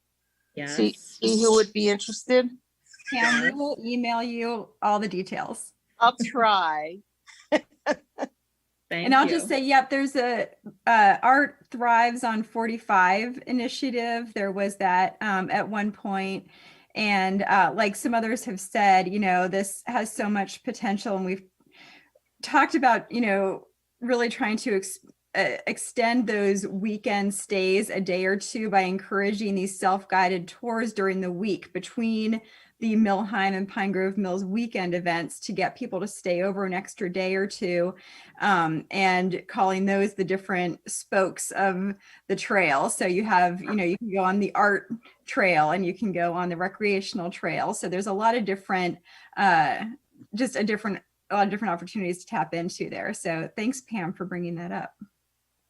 Mr. Ziegler had his hand up next. Thank you. Robert, you're on. Oh, can you hear me? Yep.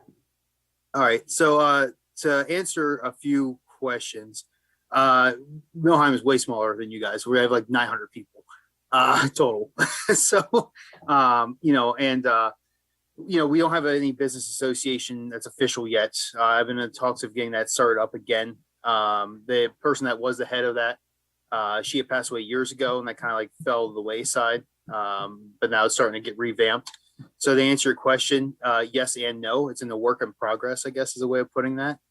So that's part of the reason why we can't really take the lead on this, because I'm also trying to apply for a Venture Bureau grant that would be to help that business association actually get up and running.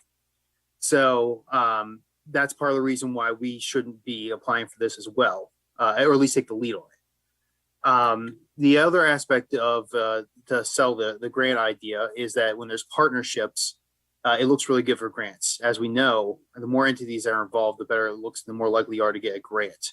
And if you do slightly higher than the minimum of 25%, 30% grant of match would do a little bit better as well. And that's just what the numbers are. I've talked to the people that are involved in the Happy Valley Adventure Bureau. That's what they say. Like it's more likely to happen.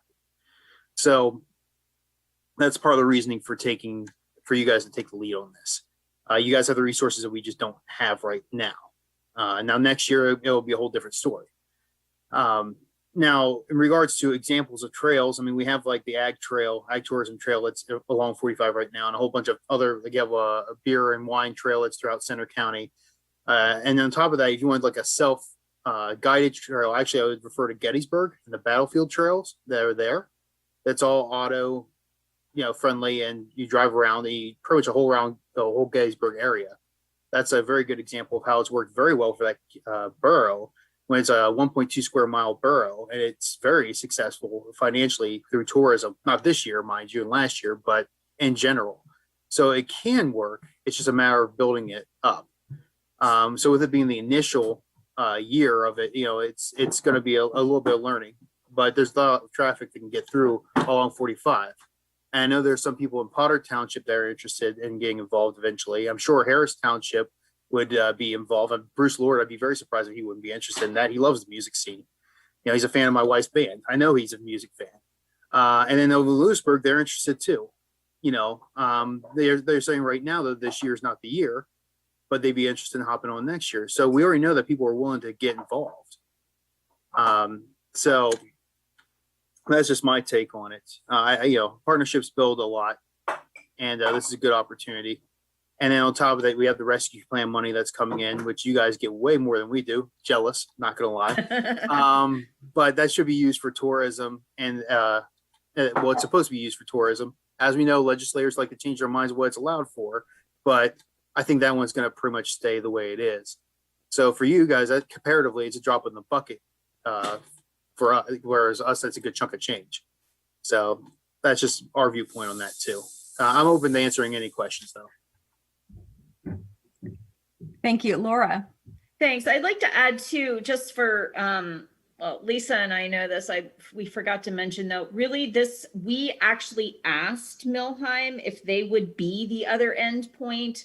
So originally the grant application was going to come just from the Pine Grove Mills Small Area Committee, really. And when we learned through attendance of the Happy Valley Adventure Bureau's webinar that they really supported multi-municipal partnerships, we actually asked them to participate with us. And so they are actually really doing in-kind contribution by organizing the events on the other end of the first leg. Otherwise, it would just be like us doing it right here. And they have some, it's funny, even though they're much smaller, they have some significant resources that we just don't have in Pine Grove Mills, like a community square and community spaces where they can have outdoor events and that kind of thing. So although we haven't asked them for dollars, they're doing really an in-kind contribution by the time and the organization on the other end of the route to get that first leg up and going. And to sort of improve our chances of getting that grant money, that, $15,000. Thanks, Laura. Prasenjit?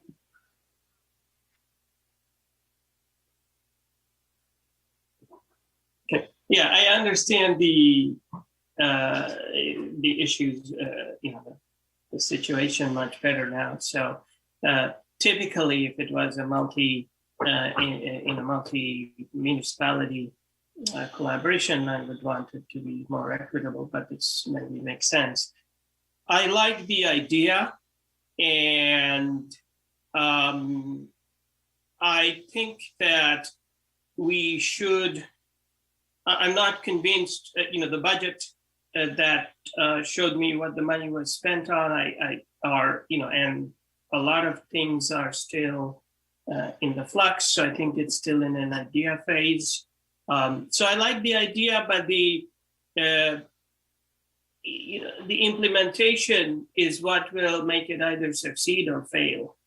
And that's what we need to be careful and look at what can work, what may not work. I think providing these signs along the highway would be a great thing.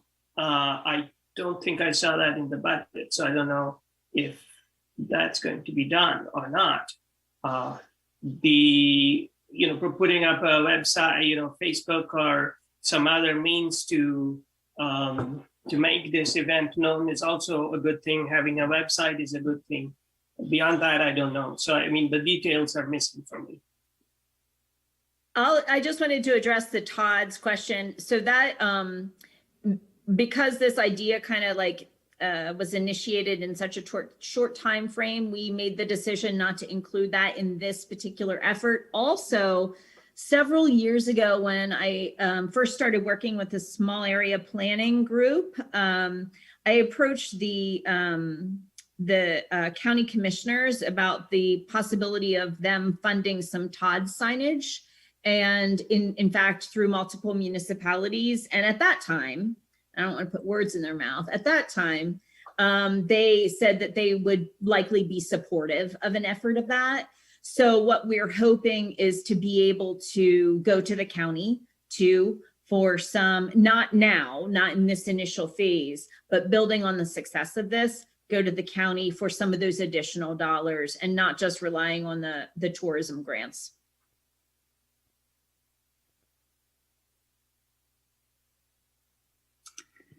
Okay.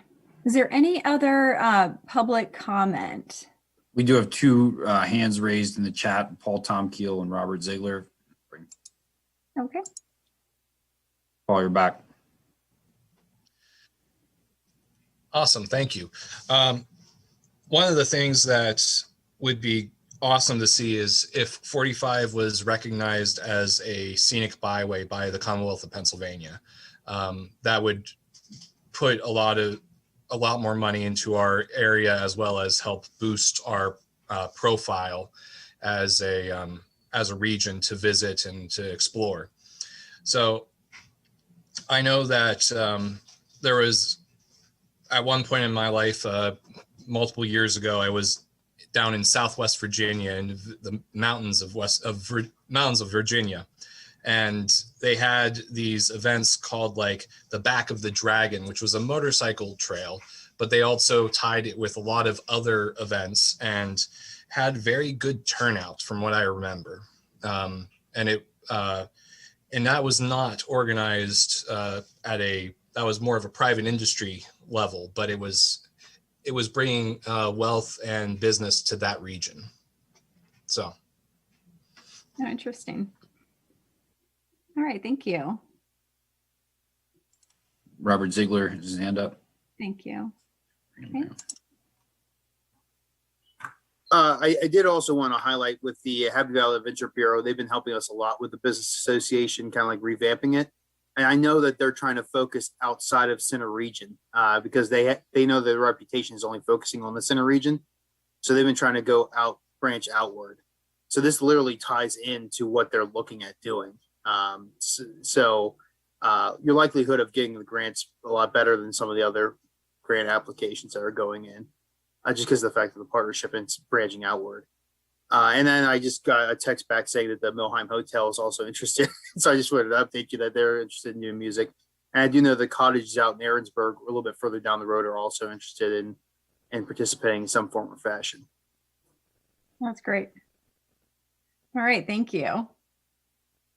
Okay, do you see any other hands raised or any other public comment? If there's not, I'll go ahead and close the public hearing. And then we'll go ahead and look for a motion.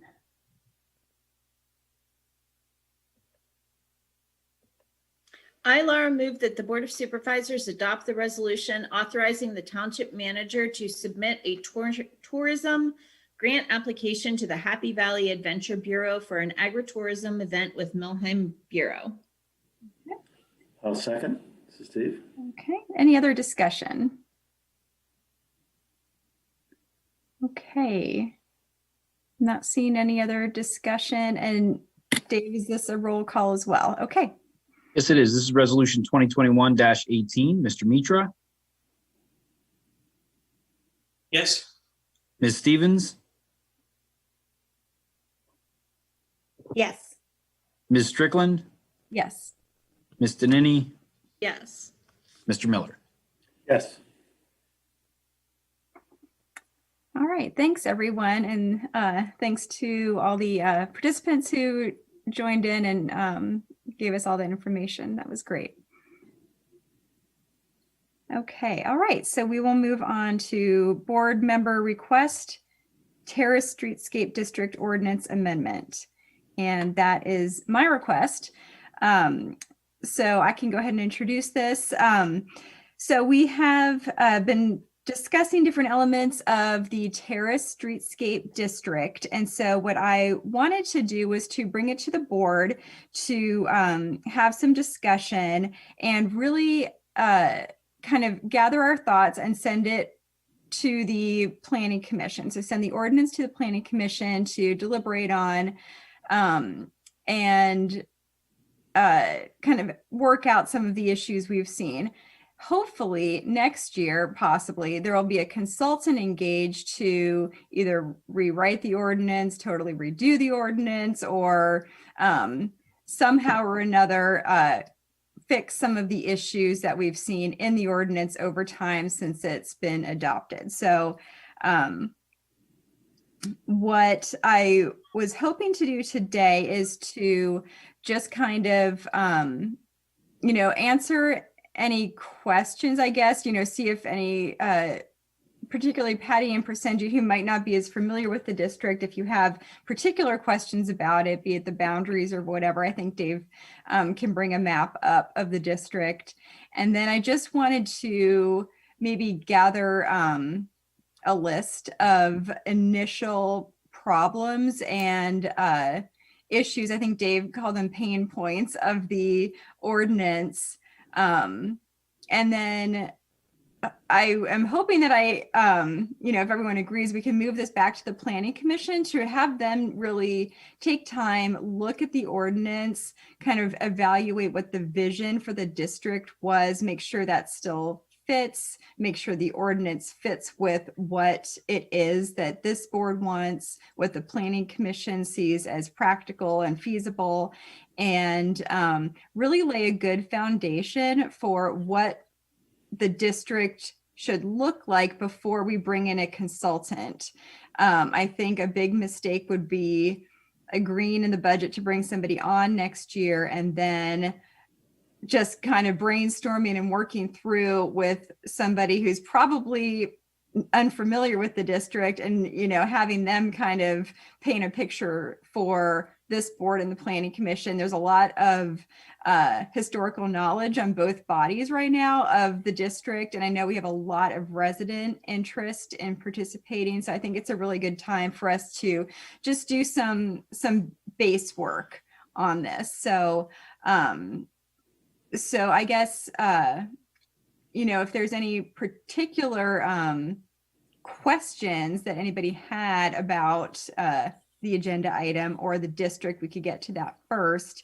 And then if there were some, things you wanted to make sure were brought up before this goes back to the Planning Commission. And then, like I said, I'll look for hopefully a motion to send this back to the Planning Commission. So I'll just open it up for board discussion at this point.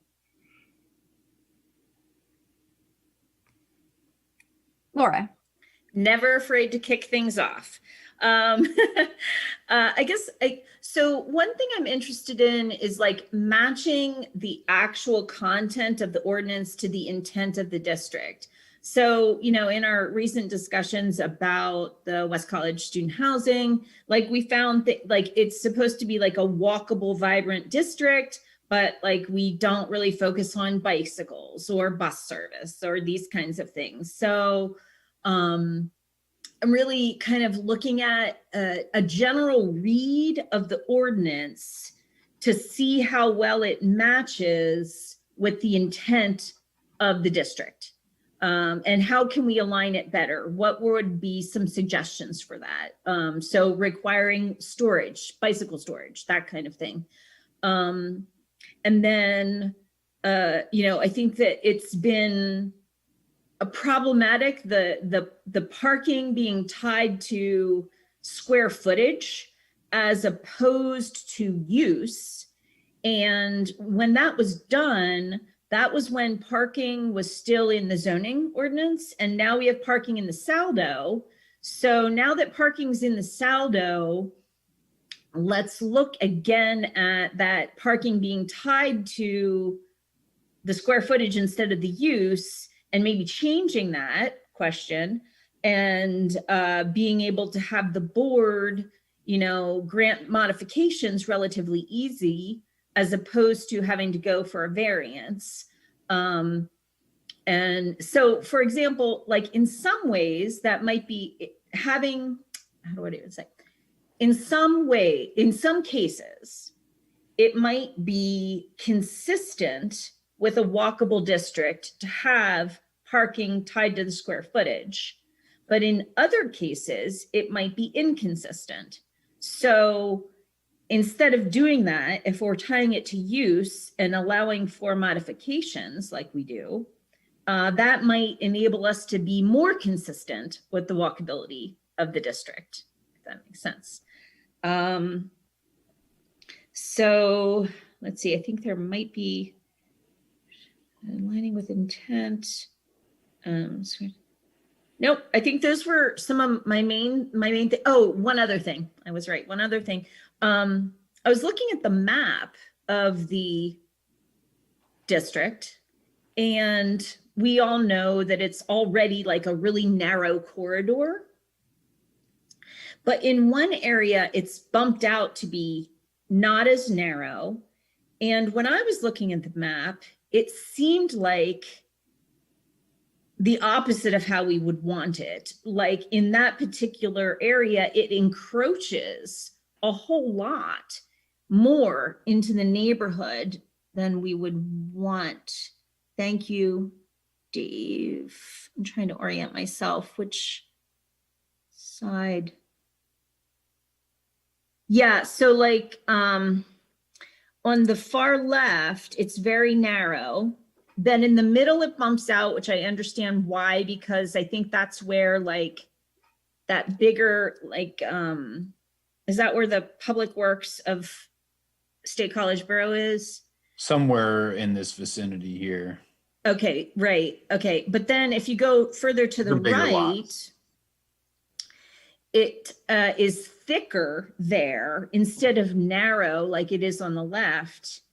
And where it's thicker, it seems to be encroaching onto the neighborhoods. And instead of like ending at Calder Alley, it ends at a place where you're going to have, if you have that taller scale development, it's going to be right up against the backyards of residential places.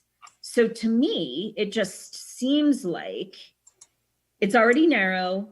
It seems like, and this is what I want to ask the Planning Commission, their thoughts on it, that it would make more sense if you, so on the very far right, the purple line is along Calder Way. And then and then it bumps out to encroach in the neighborhood. So it seems like if they're between Butts and the slanted road, Coral, it seems like if the district were moved to along Calder, it would be consistent with preserving the neighborhood and allowing for that corridor to be developed. And this is, I'm making it like a statement, but it's really a question. So the question is, how would that, what does the Planning Commission think about that district boundary change? And whether it would be closer to our agenda of both, again, striking that balance, both preserving the neighborhood and allowing for that narrow corridor to be developed in a more robust way. So, and those are all my, I think those are all my comments. Thank you. Thanks, Laura.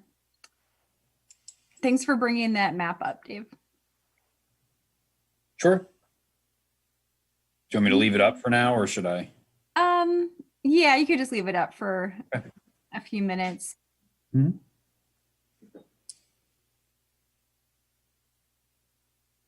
Steve. Yeah, I guess I have a question on it again, like Laura, which also would decrease the size of the district. And I think if we keep whittling, there won't be a district because there'll be so few properties. But my question is, we really have two types of, two areas here. You know, from Buckout to Coral Street has one type of current uses. And then from Coral to Blue Course is really quite a bit different. And I don't know, I've wondered, as we see this district not develop, whether really the Coral to Blue Course fits into this designation. Because I think it's getting too far from downtown to really be part of, you know, something that integrates with State College. Now, I also know that we're not integrated with State College because we've tried that several times and it just hasn't worked. But I think there's two different types of place there. And on the other hand, I don't know if you cut it out too much, if in the end you end up with something that isn't even a district. You know, if you have enough area to be workable. So it's just, you know, if we're raising questions, I guess that's the one I would raise, is should it extend all the way beyond Coral Street? Mm-hmm. Thanks, Steve. And then I'll add to that, if not, what would be there? Because I agree with you, it's a little bit different, but we want to avoid spot zoning. So, you know, what would that then look like? I think that's the vicinity where we had the animal hospital question come up, and the district was constraining them, and we wouldn't. So yeah, I think it's a good question. And then just part B is, if not that, then what? Right.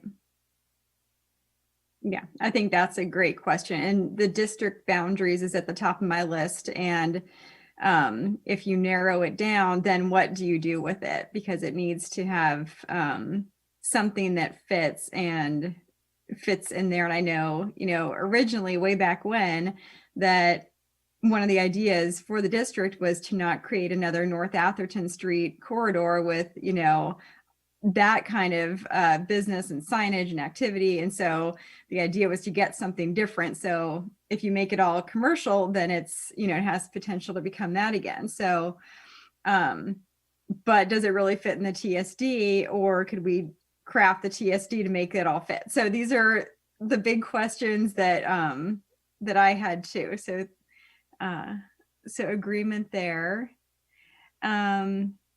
Patty or Prasenjit, did you have any comment or questions? No. And if not, I can go through. I think Laura and Steve hit on a lot of those things I have. Another one I have is, issues or areas for the Planning Commission to look at is the incentives. Because there's incentives given as height for the buildings, for parking, for workforce housing, for impervious surface. And so, you know, do the incentives given match what the vision for the district is? So, so I think that would be a big one. Alleys, which I think, you know, the Planning Commission might be looking at separately, but to look at in the context of maybe kind of reimagining the district, I think would be helpful for them. And, you know, just keeping in mind the original goal of the district, pedestrian oriented, denser, mixed use, and does that still really fit the need, and is it still practical there? So I think there's room to reimagine the whole thing. I think it could also just be tweaked and, you know, fixed. So there's a lot of different ways this could go, but I think those were the main things that I wanted to send to the Planning Commission to look at, you know, big picture, and then these specific items. So, and just kind of give them that directive. So if there isn't any other discussion, there is a motion, a recommended motion.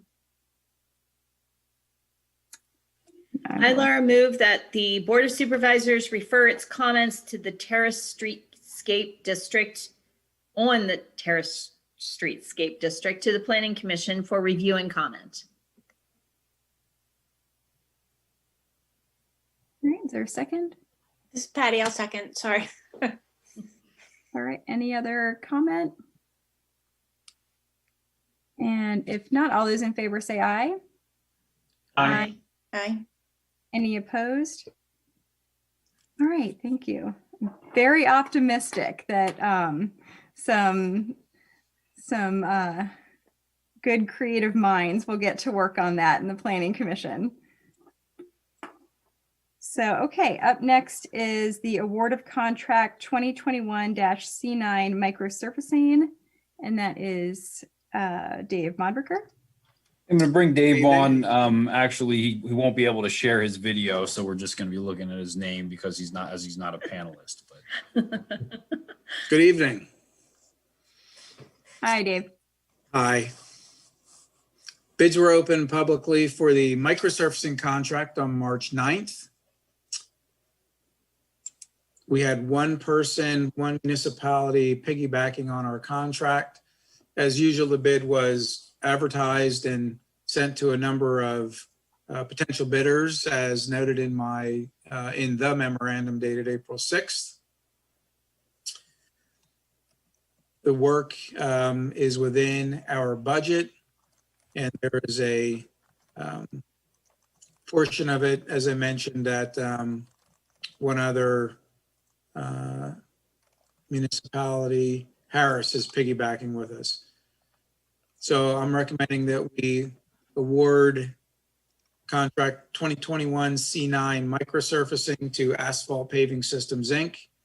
in the amount of $435,839.52. All right, thank you. And can we have a motion?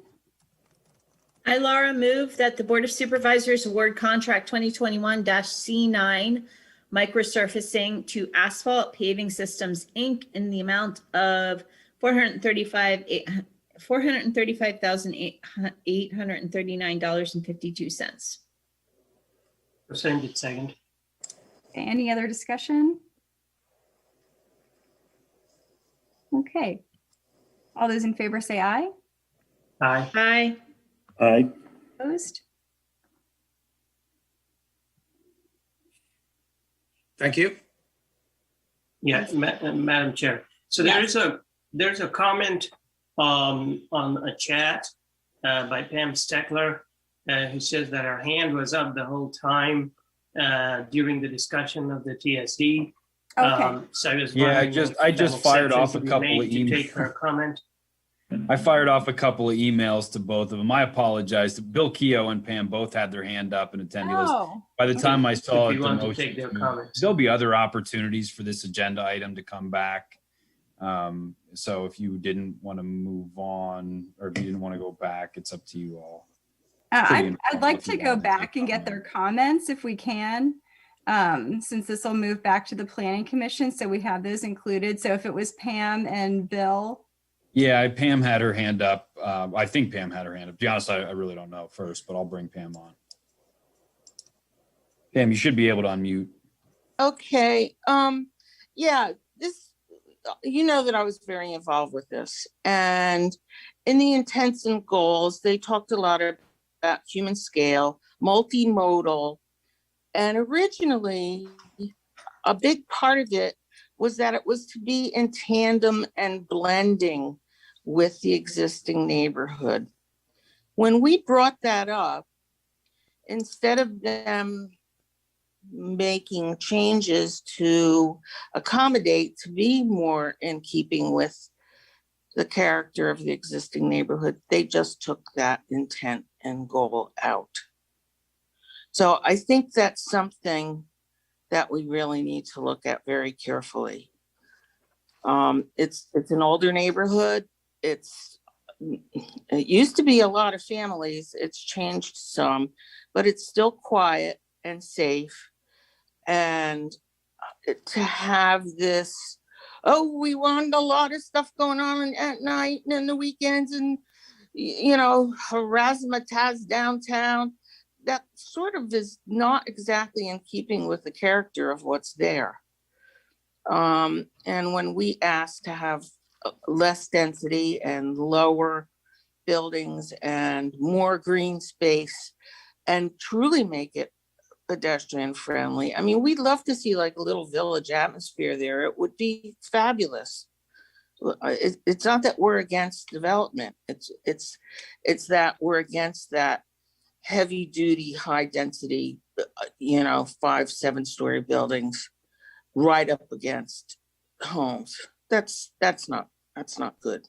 And in fact, Laura had mentioned something about the area from Coral on, although Steve seems to think that that's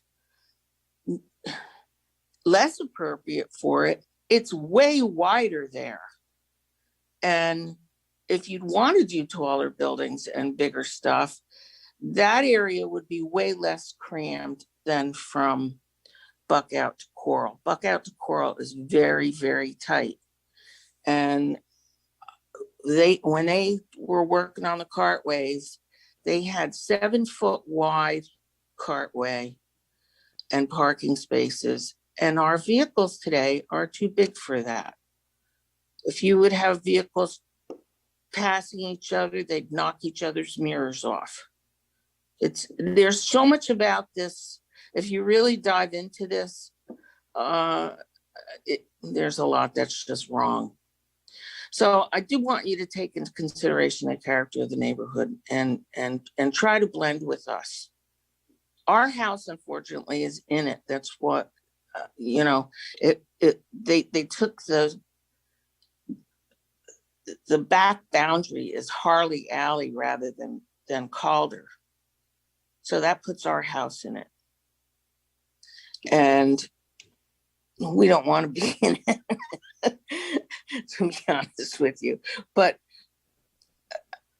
I think it needs a rename. I think everything about it is wrong. The terrace streetscape was intended for an area in a city that was blighted, that had, you know, a place where you could have a central area that would be a downtown area, and then slowly working yourself down. That's what terraced intended to be. Was the first block would be tall, the next block would be lower, the next block would be lower still, and it wouldn't be until maybe the 4th or 5th block back that you have your single family residence. There isn't that space. There's one block. From College Avenue to Beaver is one block. So and Beaver already has single residential homes on it. So it's like, it's just ill-suited. I don't know what else to say, but I do want you to take into account the fact that there is an existing neighborhood and it is quiet and safe. And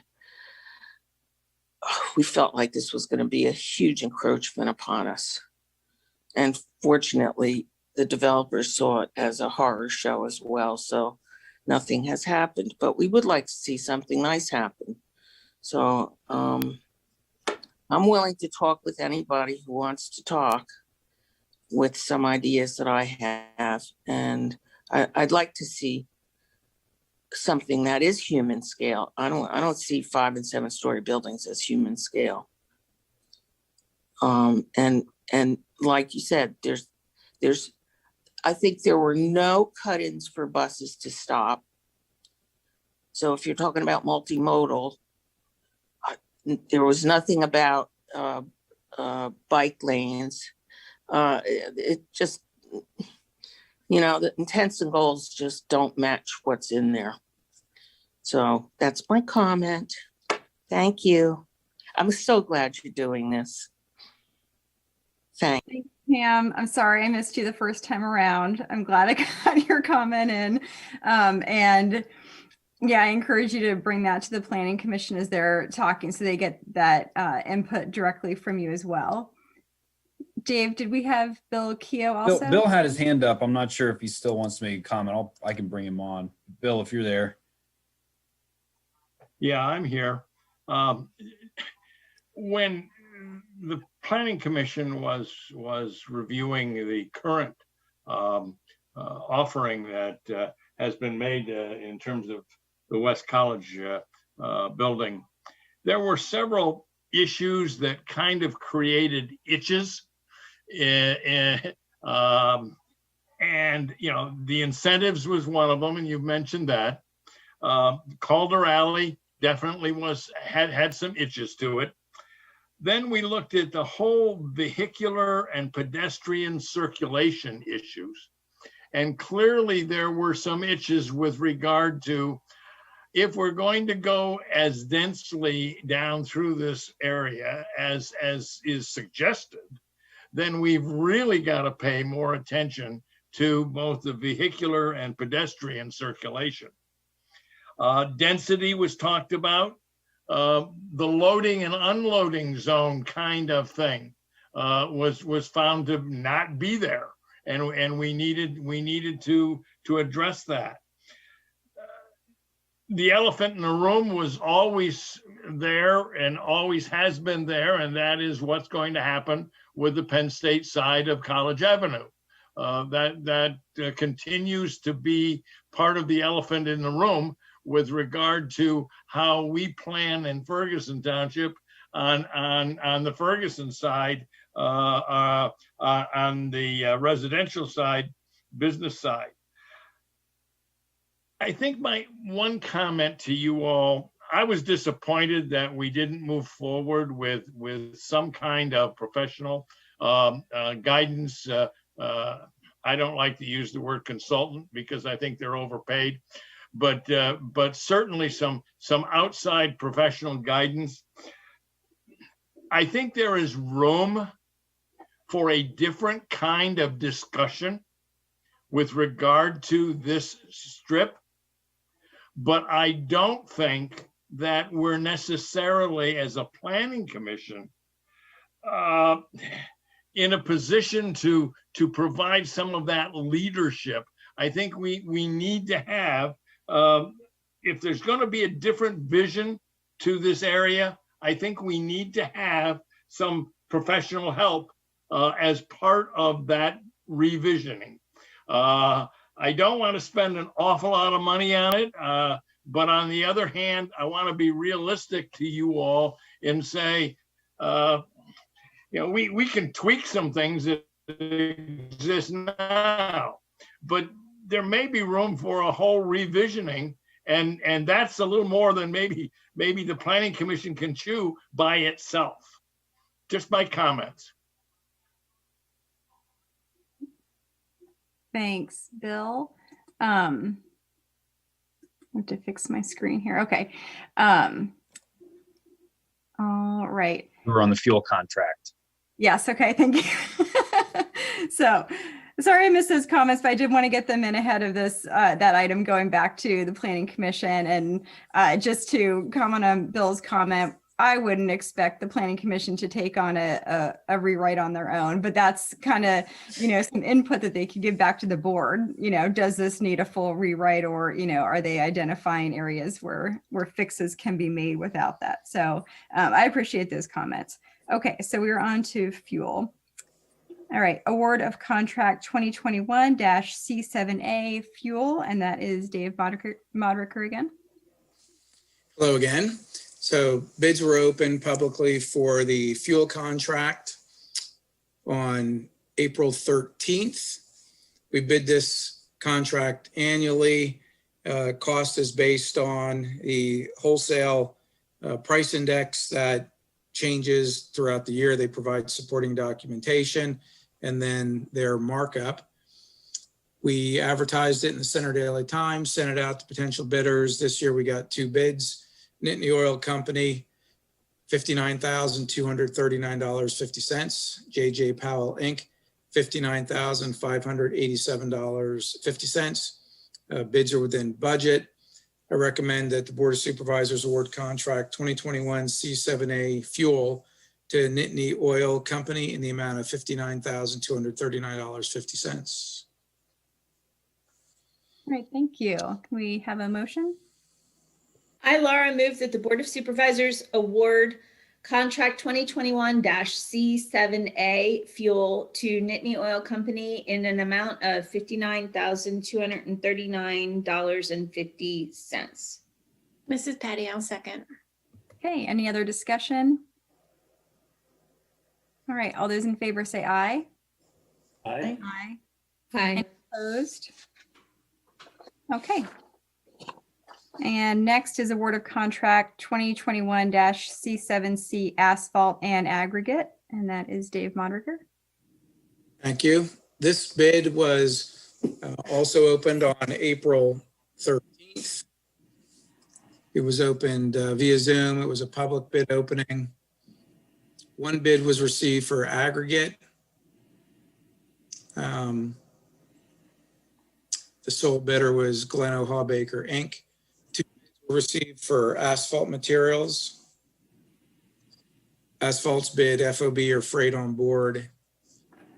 Our trucks drive to the plant to pick it up. Bidders were Gleno Hawbaker and HRI Inc.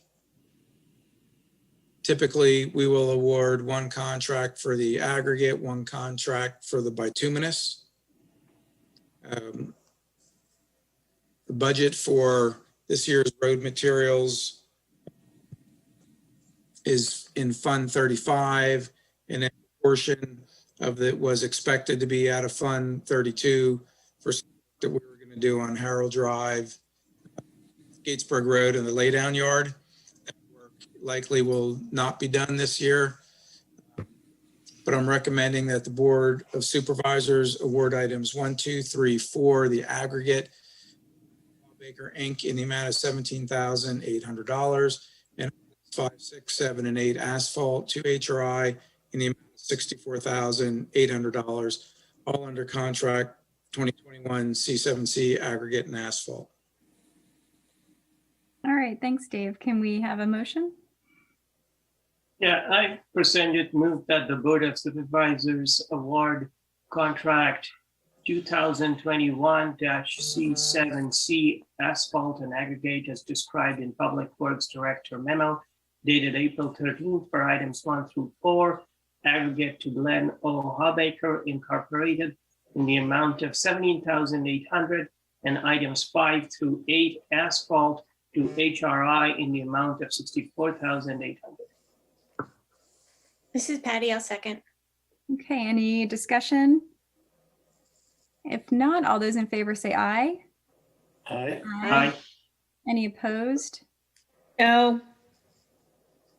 Okay. All right, so we will move on to staff and committee reports. Up first is COG committee reports and Human Resources Committee.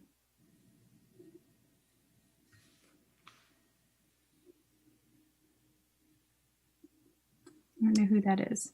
Sorry, Presenja, did you attend that for me? Oh, yes, I did. Sorry. Yeah. So yeah, I attended that report. I attended that meeting, and so I think they discussed a few things, including one is that they're going to do a wage survey, and so there was some discussion about what we should be surveying and so on, and what should be the yardsticks, and that was the thing that took the most amount of time. And then the other one was that they are looking to hire an administrative services manager, and we discussed the skills required for that. So that was just regular. And then there were a bunch of other smaller things in the matters of record. Right. So there was some discussion about, excuse me, the funding received from the ARRA and how it should be spent. And then I think somebody wanted that to be taken to the general forum. And then it was, they remind that it could be done as an executive, I think it's basically paying for the leaves that people have taken during the emergency. So that was one of the matters of record that was discussed. And yeah, it was a reasonably short meeting. So that was that. All right, thank you. And Finance Committee. Oh, I'm sorry, Laura, did you have a question for Prasenjit? Yeah, thanks. So I'm sorry, the wage survey for COG, it's like it was in the 20-something budget, and then the pandemic hit, and now we're considering it. When are we considering it for? And we had our own wage survey study here in Ferguson, and there were some questions about scale and all of that kind of stuff. Yeah. So what is the timeline? Right. And were those kinds of things also discussed in yes, the I brought meeting? them up. And Okay. so they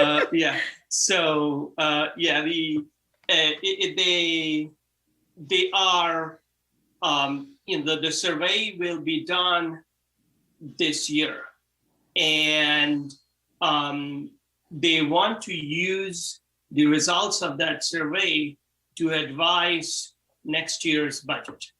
So it'll possibly, it'll be done in the next 4 or 5 months, let's say 3-4 months. So that's the timeline. And they want to go ahead and advertise it right away. There were just some discussions about using a grad student or somebody as a consulting basis from the business school here to do this. And then people figured out that after some more discussions that this perhaps needs a professional. And so then, I did bring up those issues of what methods they will be using and documenting and so on. And Eric Narenberg said that he would be making sure that any bid that they perform would have some of those details worked out, and that those details would be provided. Okay, so that's good to hear. I guess I will voice a concern because in the Parks Comprehensive Plan, we had initially, the steering committee in our RFP said one really important thing was to benchmark our community with other communities. And so then we, Ferguson Township, talked about how benchmarking is done for wages, right? And that kind of thing. So I just want to say, back at the Parks Comprehensive Plan, the response, even though the consultants were like, oh yeah, we're going to totally do that. Then at the end result, what they ended up saying is, it was too complicated. It's too complicated to benchmark our community against any other community. So we couldn't do that. So it's just my concern, right? It is a complicated task. It totally is, right? You're never going to find another community that exactly matches your community. And that's why you benchmark against multiple communities. You say, in this aspect, it's similar this way, but it's different this way. And then you kind of build this picture, right? So I guess we as a board should just keep an eye on that aspect of that, if that's important to us moving forward. So I'll just based on previous experience. Thanks. Yeah, and to add to that, I think, yeah, we won't find an exactly same community, but if you look at the job, you ask the question, is this person handling has to handle a lot more complexities or hours because they are a town of 30,000 people versus us being 19,000? And how much more you make some adjustments based on that, okay, they should be getting a little bit more salary or not. Or, some things, it doesn't really matter whether the size of the community and so on. So you'll have, you have to make some judgment calls and some adjustments, just that as long as they have made a good faith effort to take those things into account instead of saying that we don't know or we don't, not giving any thought. So I did mention that, and yeah, I think it'll be over to Patty to follow that up if and when it comes up. Thank you so much. All right, so Finance Committee. Okay, we met sometime or other and, last week, I guess. The main topics were the loan application that Chris Gibbons is working on. That's going to be available. I think he's going to have information back from the banks by the end of the month. So we'll be hearing next month at Finance Committee and then General Forum the results of that to make a decision where we go. They are going to give bids on options 1A, 1B, and 4, as we determined at the General Forum. The other topics we discussed is the staff is doing a lot of work on repurposing the budget document a bit to make it a lot easier to follow. I think they've got some good ideas for ways to make it easier to follow the budget, compare it to the previous year and earlier years and that sort of thing. So I think it's going to be a lot shorter and a lot easier to work with this year. I'm hopeful anyway, because going through the 400 pages is quite an operation. It'll probably still be quite an operation, but it should be easier. And then we had a brief discussion on the COG formulas, and staff is going to put together some information about what all the formulas are, and essentially, I don't know so much how they came about, but what other options might be for us to take a look at whether the current formulas make sense, because we do have a mix of different ways of funding things. So I think it's worth taking a look at that. Now that was basically what we discussed, and more to come on all of them. So. Thanks, Steve. Laura. Thank you. So Steve, thank you. So I attended that meeting. I've had such a whirlwind in my reality. I don't even remember when it was. Same, but something came up during the discussion of the loan, the Whitehall loan, that I didn't understand. And I was wondering if you can explain what they were talking about and how it relates to the decision that was made. And it was like Rich Frank's idea of something like we would do option 4 with all of the borrowing, but not actually give the money to the park authority. Okay. You'll probably hear about this tomorrow. So it might be good to recap. Oh, executive, right. Yeah. Yeah, because I'm sure it'll come up there. The idea that he had was to propose or to make sure that we could do, if we did option 4, which is a $9 million total borrowing, that we would not be committed to borrowing $9 million, that we could do up to 9 million rather than a $9 million borrowing. So his proposal was that we would consider approving option 4 with a condition that initially we would only be authorizing the 7.8 million or what it is from option 1B. And any additional borrowing up to the 9 million would have to be by unanimous approval of the 5 municipalities. So basically the idea was we would refinance to the amount that's the equal payback of what we've already committed to for the current loan. But anything above and beyond that would then have to be brought to us by the authority saying, we propose to do this and it will cost this much, which is under what has been authorized in the loan. And then the municipalities would have to vote on that.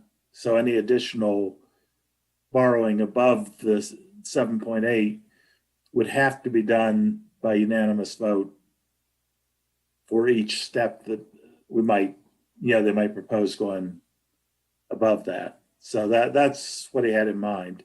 That will, I'm sure, be coming up next month. We didn't actually take any action on that. That was just an idea brought up. I suspect in finance next month, it will be offered as a motion that we consider that a general forum. And so I don't know, what exactly where that'll go, but that I expect will be proposed and I think once we have numbers on what the borrowing rate would be, then that will become an official proposal from Rich rather than just an idea that he was throwing out.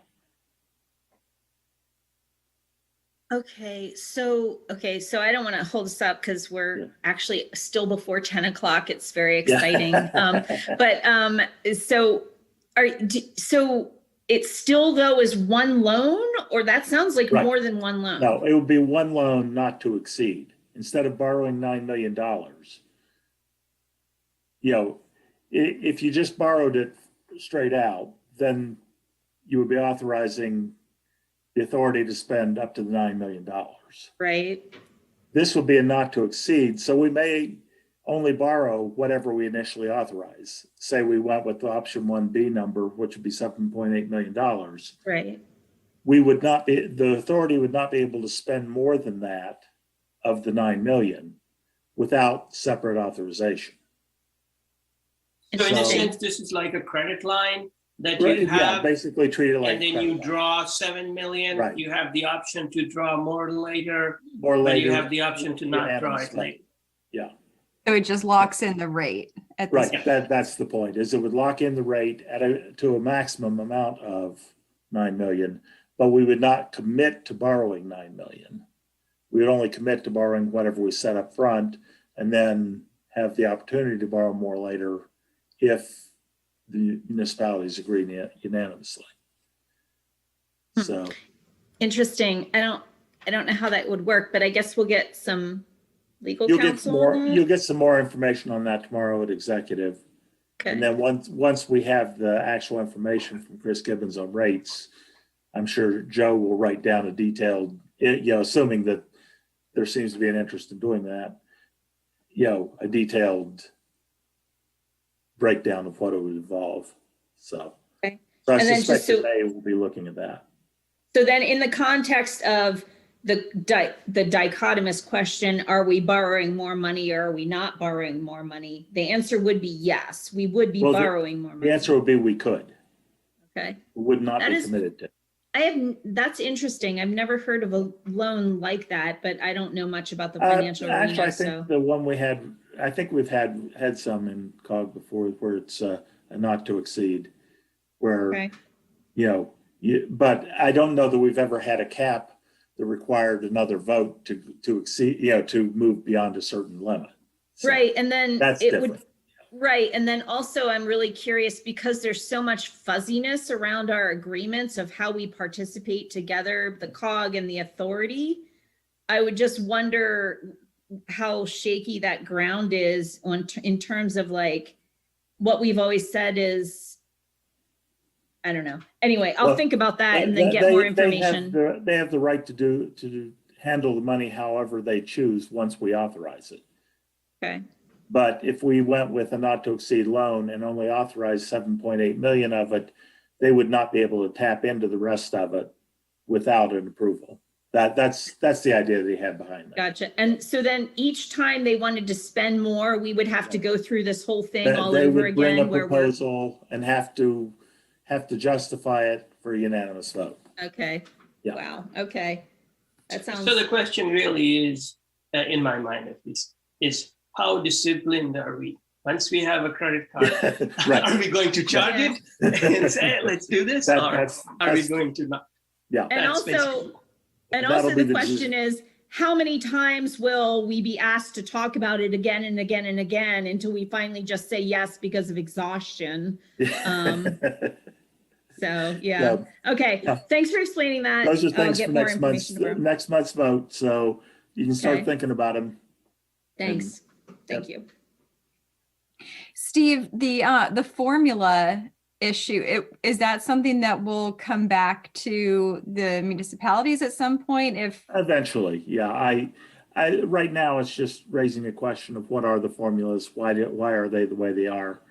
I mean, I have a question, for instance, does it really make sense to do the library based on checkouts? Because do the library's costs really have any more relationship to the number of checkouts than they do to the COG formula? right? And things like that. So that'll all be coming up as eventually at a general forum discussion too. So Okay. I had really specific questions on this. I mean, they're so detailed. if you want to come to the finance committee meeting next month, I'm sure it's going to be on that agenda. Okay, no, I'll just ask Yeah. you. I'll email you. I was just wondering about, if one township has, of course, it's parks. If one township has, say 5 parks and the Center Parks and Rec rents them out, like, does the number of facilities make any difference in the formula? So Yeah, stuff like and that. right now it doesn't, but because right now parks are just based on COG formula. So that might be a question to raise as this discussion goes on. Because I was looking at one way and that's the other way looking at it, saying, should we be more usage based? So, Right, yeah. yeah. Okay. So those are the questions that brought up the item. Okay, but you think it will come back to the municipalities? It should, yeah. I mean, I would think that there'll be enough interest to finance to pass it to executive to send to municipalities for discussion. So Yeah, I mean, even as an informational item, I think Yeah. I think that would be Yep. good for us all to know. Okay, thank you. Climate Action and Sustainability Committee. Yes, I think I think Laura was also there, but one of the major the first thing we discussed was this climate forum that happened that I unfortunately missed, but I'll go on Zoom and watch it. So they figured out what will be asked and how it'll be done, and some information was provided. Then there was an update by the Solar Purchase Power Agreement Working Group, Peter Buck and Gretchen Brand. And they talked about essentially, why it's a good idea and so on. But I think the homework, if I understood correctly, was that we as individual municipalities were asked to figure out how much of our consumption do we want to purchase from this agreement. And I don't know if the borough I think the borough wants it to be 100% in 2030 or some eventually, and so on. So they said we should be thinking about that. Then there was talk about the technical advisory committee, which would advise the CAS on the implementation of the climate action and adaptation plan. Some basic discussions, I think, and then then there was discussions about the draft mission, about, since this is a new committee, what its mission should be. So they used some language which seemed reasonable, and nothing else that I can remember that is comment worthy. Great, thanks, Laura. So chatty here late in the evening.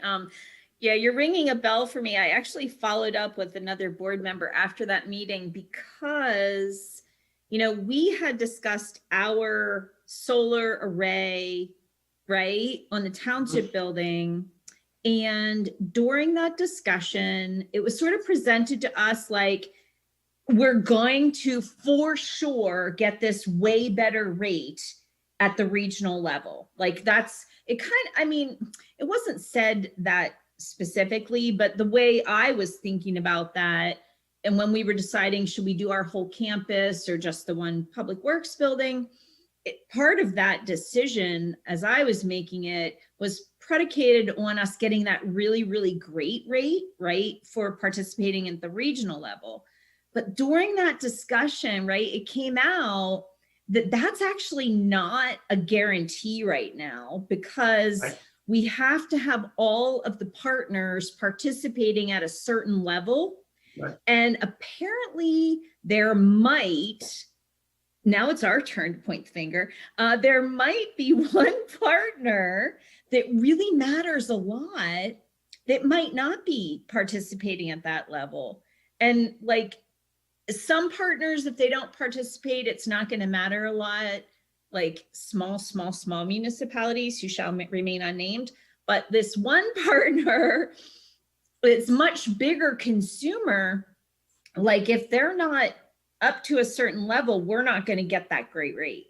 So I think we need to just be aware I think of we that. need to see, I don't know the politics or the, you know, what others are thinking, but I think it's based on, to the extent I understood or recall, it's based on a total amount that we have to purchase. And if you know, some partner falls out, then the others can pick up. But of course, if it's a big partner who falls out, we can't pick it up that much. Right. So that's basically. Right. Yep.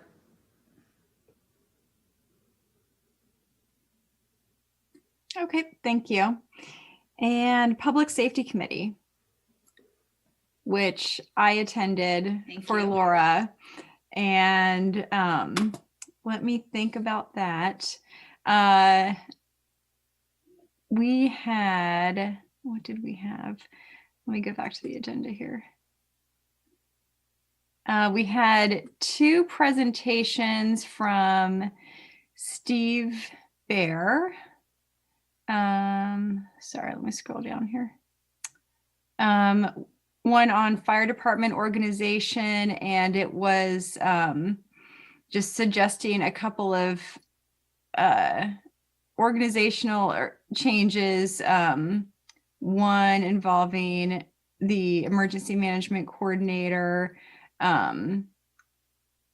One is the establishment of an assistant chief position. And one won't even be added until next year, or 2023, I should say. And then he touched on the strategic planning process, and it was really good, you know, for someone who doesn't usually attend those meetings. It was really informative and helpful. And I was very happy to hear about what good shape the volunteer staff is in. They have a robust volunteer staff, and so I was encouraged, and they seem to feel like it will be able to continue with that volunteer-led organizational structure for quite some time. So that was about it for that one. Any other committee reports? There's nothing listed. And if not, we can go to manager's report. Staff reports are written and in your agenda, if I can answer any questions. Okay, any questions on those? I guess, Dave, the only item that I would pick out, now I have to scroll back down, would be that Route 4526 corridor issue. I don't know if you had any other communication on that since we last spoke, and that was that in that project, in that improvement, that there would not be pedestrian accommodations at the traffic signal that it's being installed at Shingletown Road intersection with Route 26. So I just want to see if you had any update on that. I did. I just this morning, actually, I spoke with Dean Ball, who's the design project manager at District 2. So this is the signal intersection that's on the tip right now, Transportation Improvement Program. Construction is planned to begin. Actually, the bids are planned to be let this fall. So construction should start this year and then continue on to 22. The pedestrian accommodations have been a point that the board, staff, residents, and a number of stakeholders have provided their support for and urged the district to include in their design for that. Early designs showed, actually, I shouldn't even say early, designs up until about a month and a half ago included pedestrian accommodations, pedestrian push buttons, crosswalks, etc. We provided some comments back asking for some assistance for visually impaired pedestrians and wider, broader pedestrian landing zones. The response we got from PennDOT was less than optimal, to say the least, where they said they're not going to accommodate pedestrians at that intersection at all. We raised kind of a couple of issues with it and through a variety of channels. Last conversation I had was just this morning, as I said, with Dean Ball, the district, who responded that it didn't meet any of their warrants based on their pedestrian study to include any accommodations. I asked that he revisit the issue. He's going to work on scheduling a discussion with myself, the Public Works Director, Township Engineer, and Tom Zarat, who's the district executive. So I'm hopeful that we can convince them otherwise. I'm not particularly optimistic about it, but I'm hopeful that we can. And if not, I'll bring the agenda item back in front of the board for further discussion. Thanks, Dave. Do you know what, is it a budget issue, do you think? You know, or since Most they were things on there are. before? So it's a couple of things. I mean, partly it's budgetary. In fact, one of the questions that I got, and I don't know whether I should even be saying this, but one of the questions that was thrown my way was whether the township would consider funding some of those pedestrian improvements if we were, you know, intent on having them constructed there. I'm not thrilled about it. I think that if they're funding the project, they should pay for the project. So I think I do think there are some budgetary constraints that they're trying to operate within, but truly I think that it's for them, it's a matter of checking boxes. PennDOT has guidances and checklists for just about every improvement that they install. And for something like this, according to the district coordinator or the design manager, it didn't meet any of their criteria or warrants for pedestrian improvements. But I do think there are some budgetary constraints there that are operating that are kind of clouding the whole issue. Yeah, for sure. I mean, that's just throughout all of these tips everywhere. But with the tip, you're talking about $1 million projects. This is a small, not a small project necessarily, but pedestrian accommodations are a small component of the budget. I have to think that they could make up the difference elsewhere. That's my question. It's a big project on our tip. And so this seems like a minor and kind of weird thing to pull out of it at this point. I've said before, this is just such a needed improvement that I'd hate to have any delay in it at all. And so I'm wondering too, if those accommodations can be added later. And we don't need to get into it right now, but for it, it's high up on the tip right now, and for it to lose priority just really makes me so nervous. There's such a competition for dollars there because there aren't enough to go around for all these projects, and this one's secured and funded. And so shaking it makes me nervous, but I get why we'd want to pursue this a bit and see where it goes. So thanks for tackling that. You're welcome. Lisa, can I also just, so thanks for bringing that up. I also have a question about how that affects okay, so as I remember, when there was the whole PennDOT Connects, we care about what the municipality wants here, and we're going to try to accommodate it.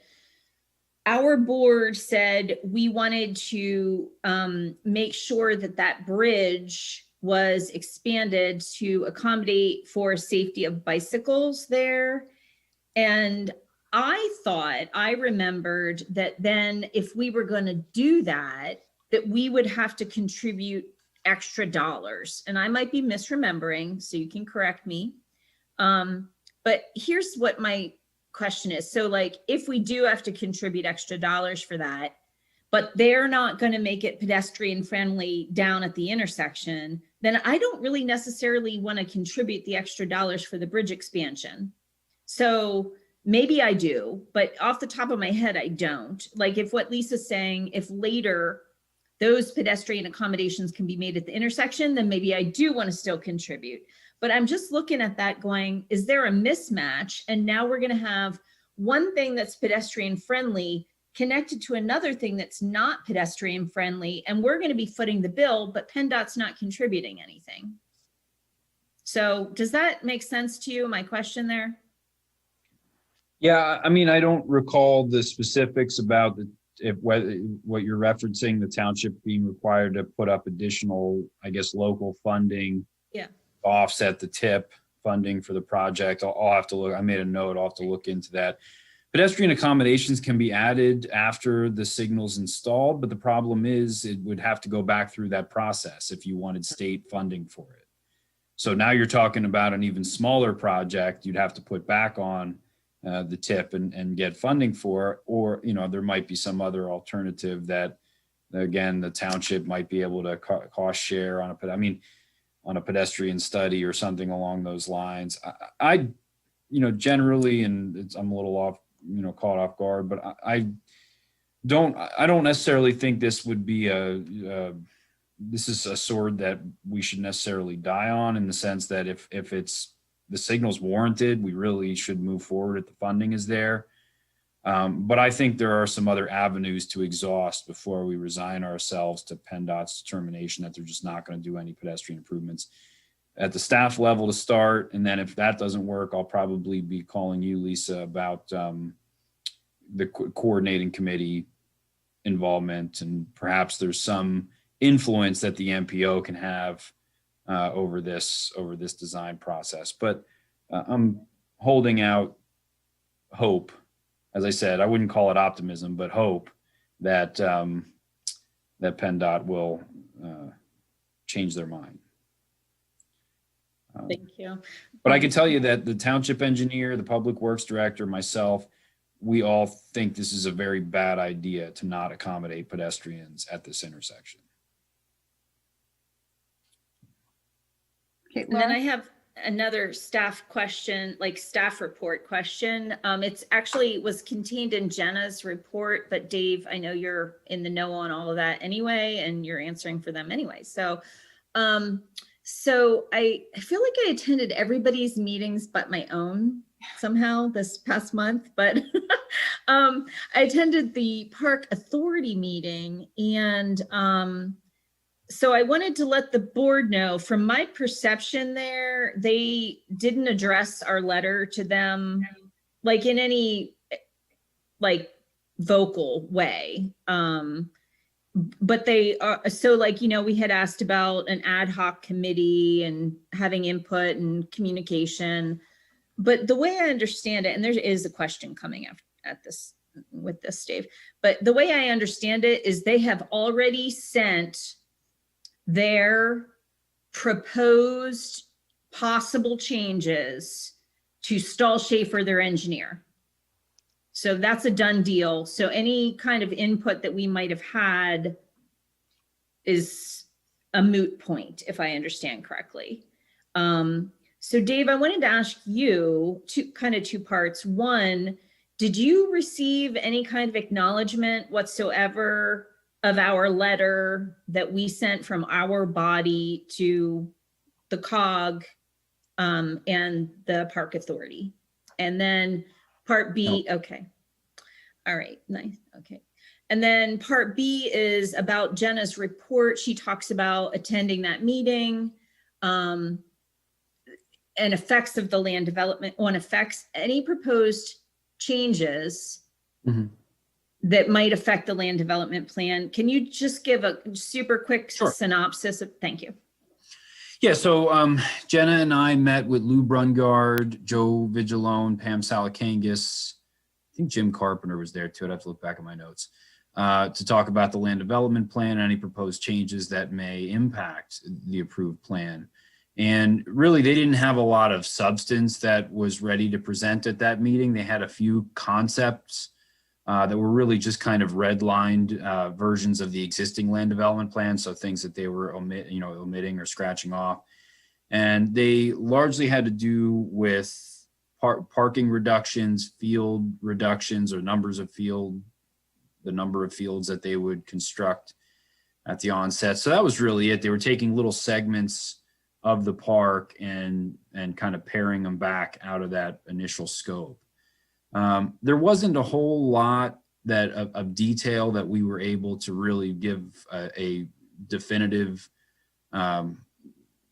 response in terms of its impact to the land development plan.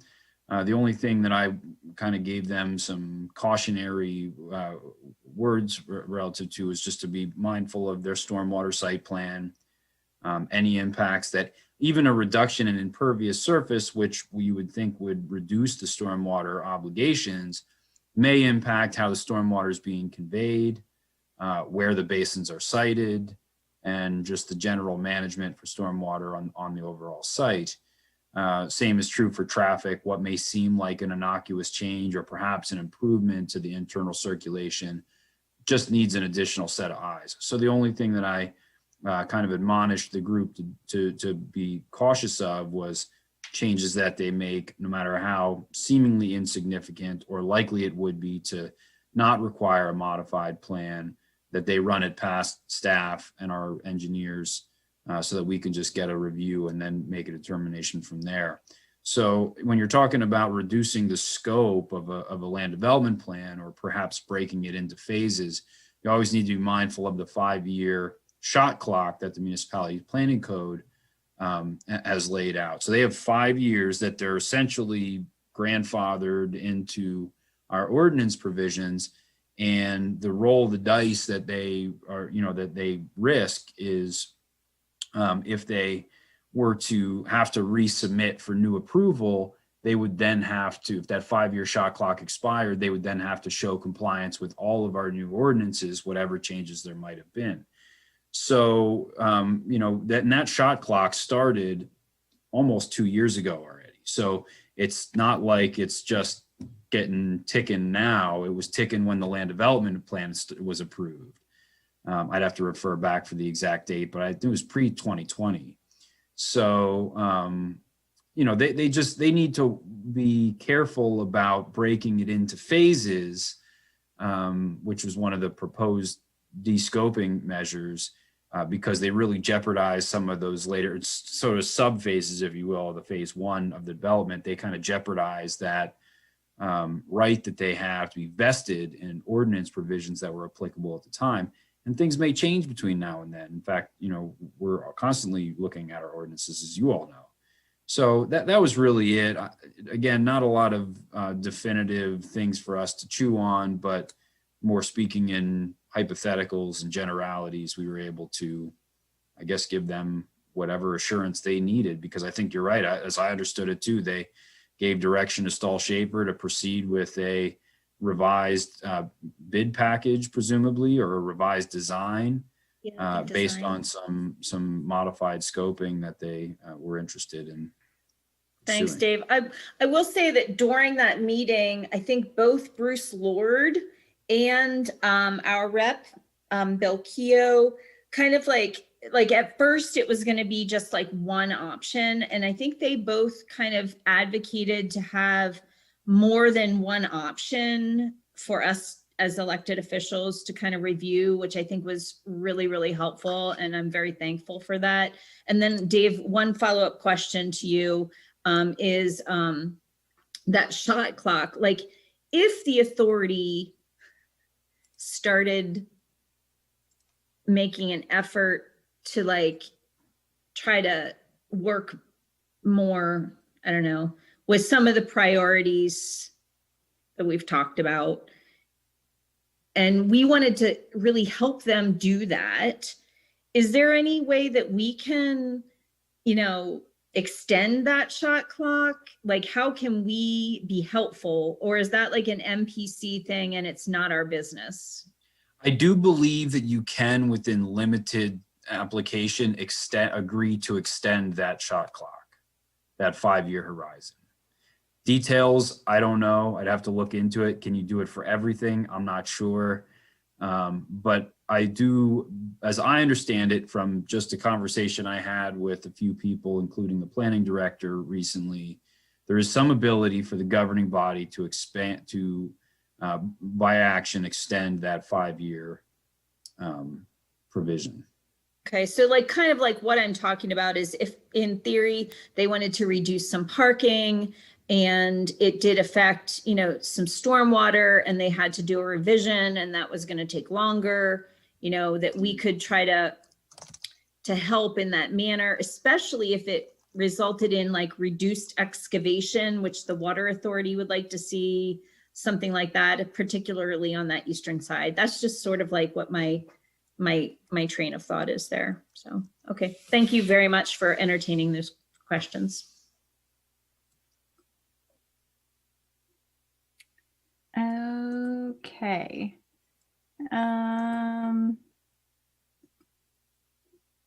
Let's see, let me get my screen back up here. I see Bill Keogh has his hand raised. I'm guessing he might have comment back on the authority meeting. We could bring him on, but I'll say a few, 3 minutes. We don't want to dive down this as an item right now. So just briefly. Just to kind of clarify what kind of evolved in your discussion about the park and our last meeting. 3 different options were forwarded to Stahl Schaefer. So no, the authority has not made a decision about what's going to happen.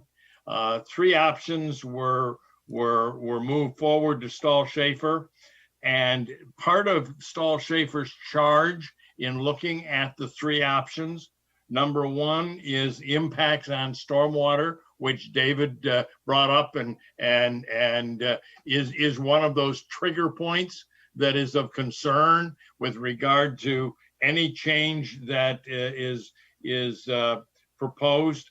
The second is looking at what the impacts are financially if we start reducing amenities, if we go to less parking. What does that do to the overall parts of the plan?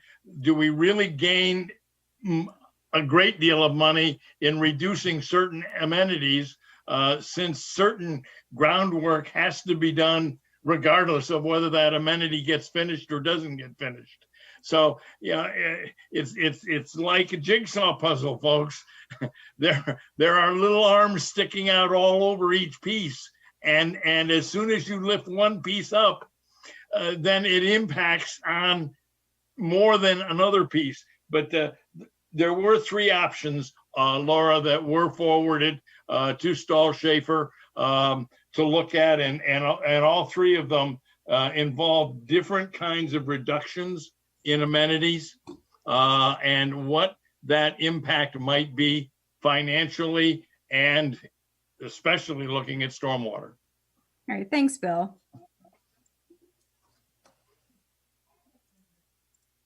Thanks, Okay, Bill. anything else on staff reports? Sorry, Laura. No, I was just saying thanks. He jogged my memory though that like there is a lot of discussion about what reduced amenities, the impact on reduced return on investment. But what's been really frustrating for me is that there has never been any conversation at all about reduced costs of operations and maintenance. So that's there's two parts of that equation. And I feel like that, there's many people that really want to see this park happen. So they're really focused on reducing the return on investment, but we really have to also focus on the reduced cost too, of operations and maintenance. So I feel like I just have to keep reintroducing that until it starts to, matriculate into the park authority realm. So thank you for entertaining this, Chair. No problem. Okay. Any communications to the board? I had one on the TSD item, just supporting moving that to the Planning Commission for discussion. And then I had two communications to the board. One was that I should have put under Prasenjit's report that I did attend the Climate Action Forum. It was so well done and interesting. I went just to observe, just to listen to the discussion, but there were 150 attendees and we were all broken into small groups, and I had about 6 participants, 2 facilitators. Jesse Barlow was in my group, and it was a conversation. It was so interesting what all the participants brought up, and so I encourage you to watch the Zoom. I know the small groups weren't recorded on there, but they did summarize everybody's feedback, so that was really interesting. I also attended the Strategies for Justice Symposium on Conscious Law Enforcement and Inclusive Practices. I attended a couple of different of the forums sessions there. One was on community policing. I think some of those recordings are on their website. Very, very interesting, informative. So I would recommend, if you have some time to listen in on those, just really, really impactful speakers. So well worth attending and watching if you can. So that was that. Any calendar items that you want to highlight, Dave? No, we started putting all the committee meetings and everything on there. It was a suggestion that Faith Norris had, so. Very helpful. Should be there at a glance. I very much appreciate that. So thank you for doing that. Thank you, Faith, for suggesting that. I'll pass it along. Okay, anything else? If there is nothing else, I will take a motion to adjourn. So moved. And we are adjourned. Thanks, everyone.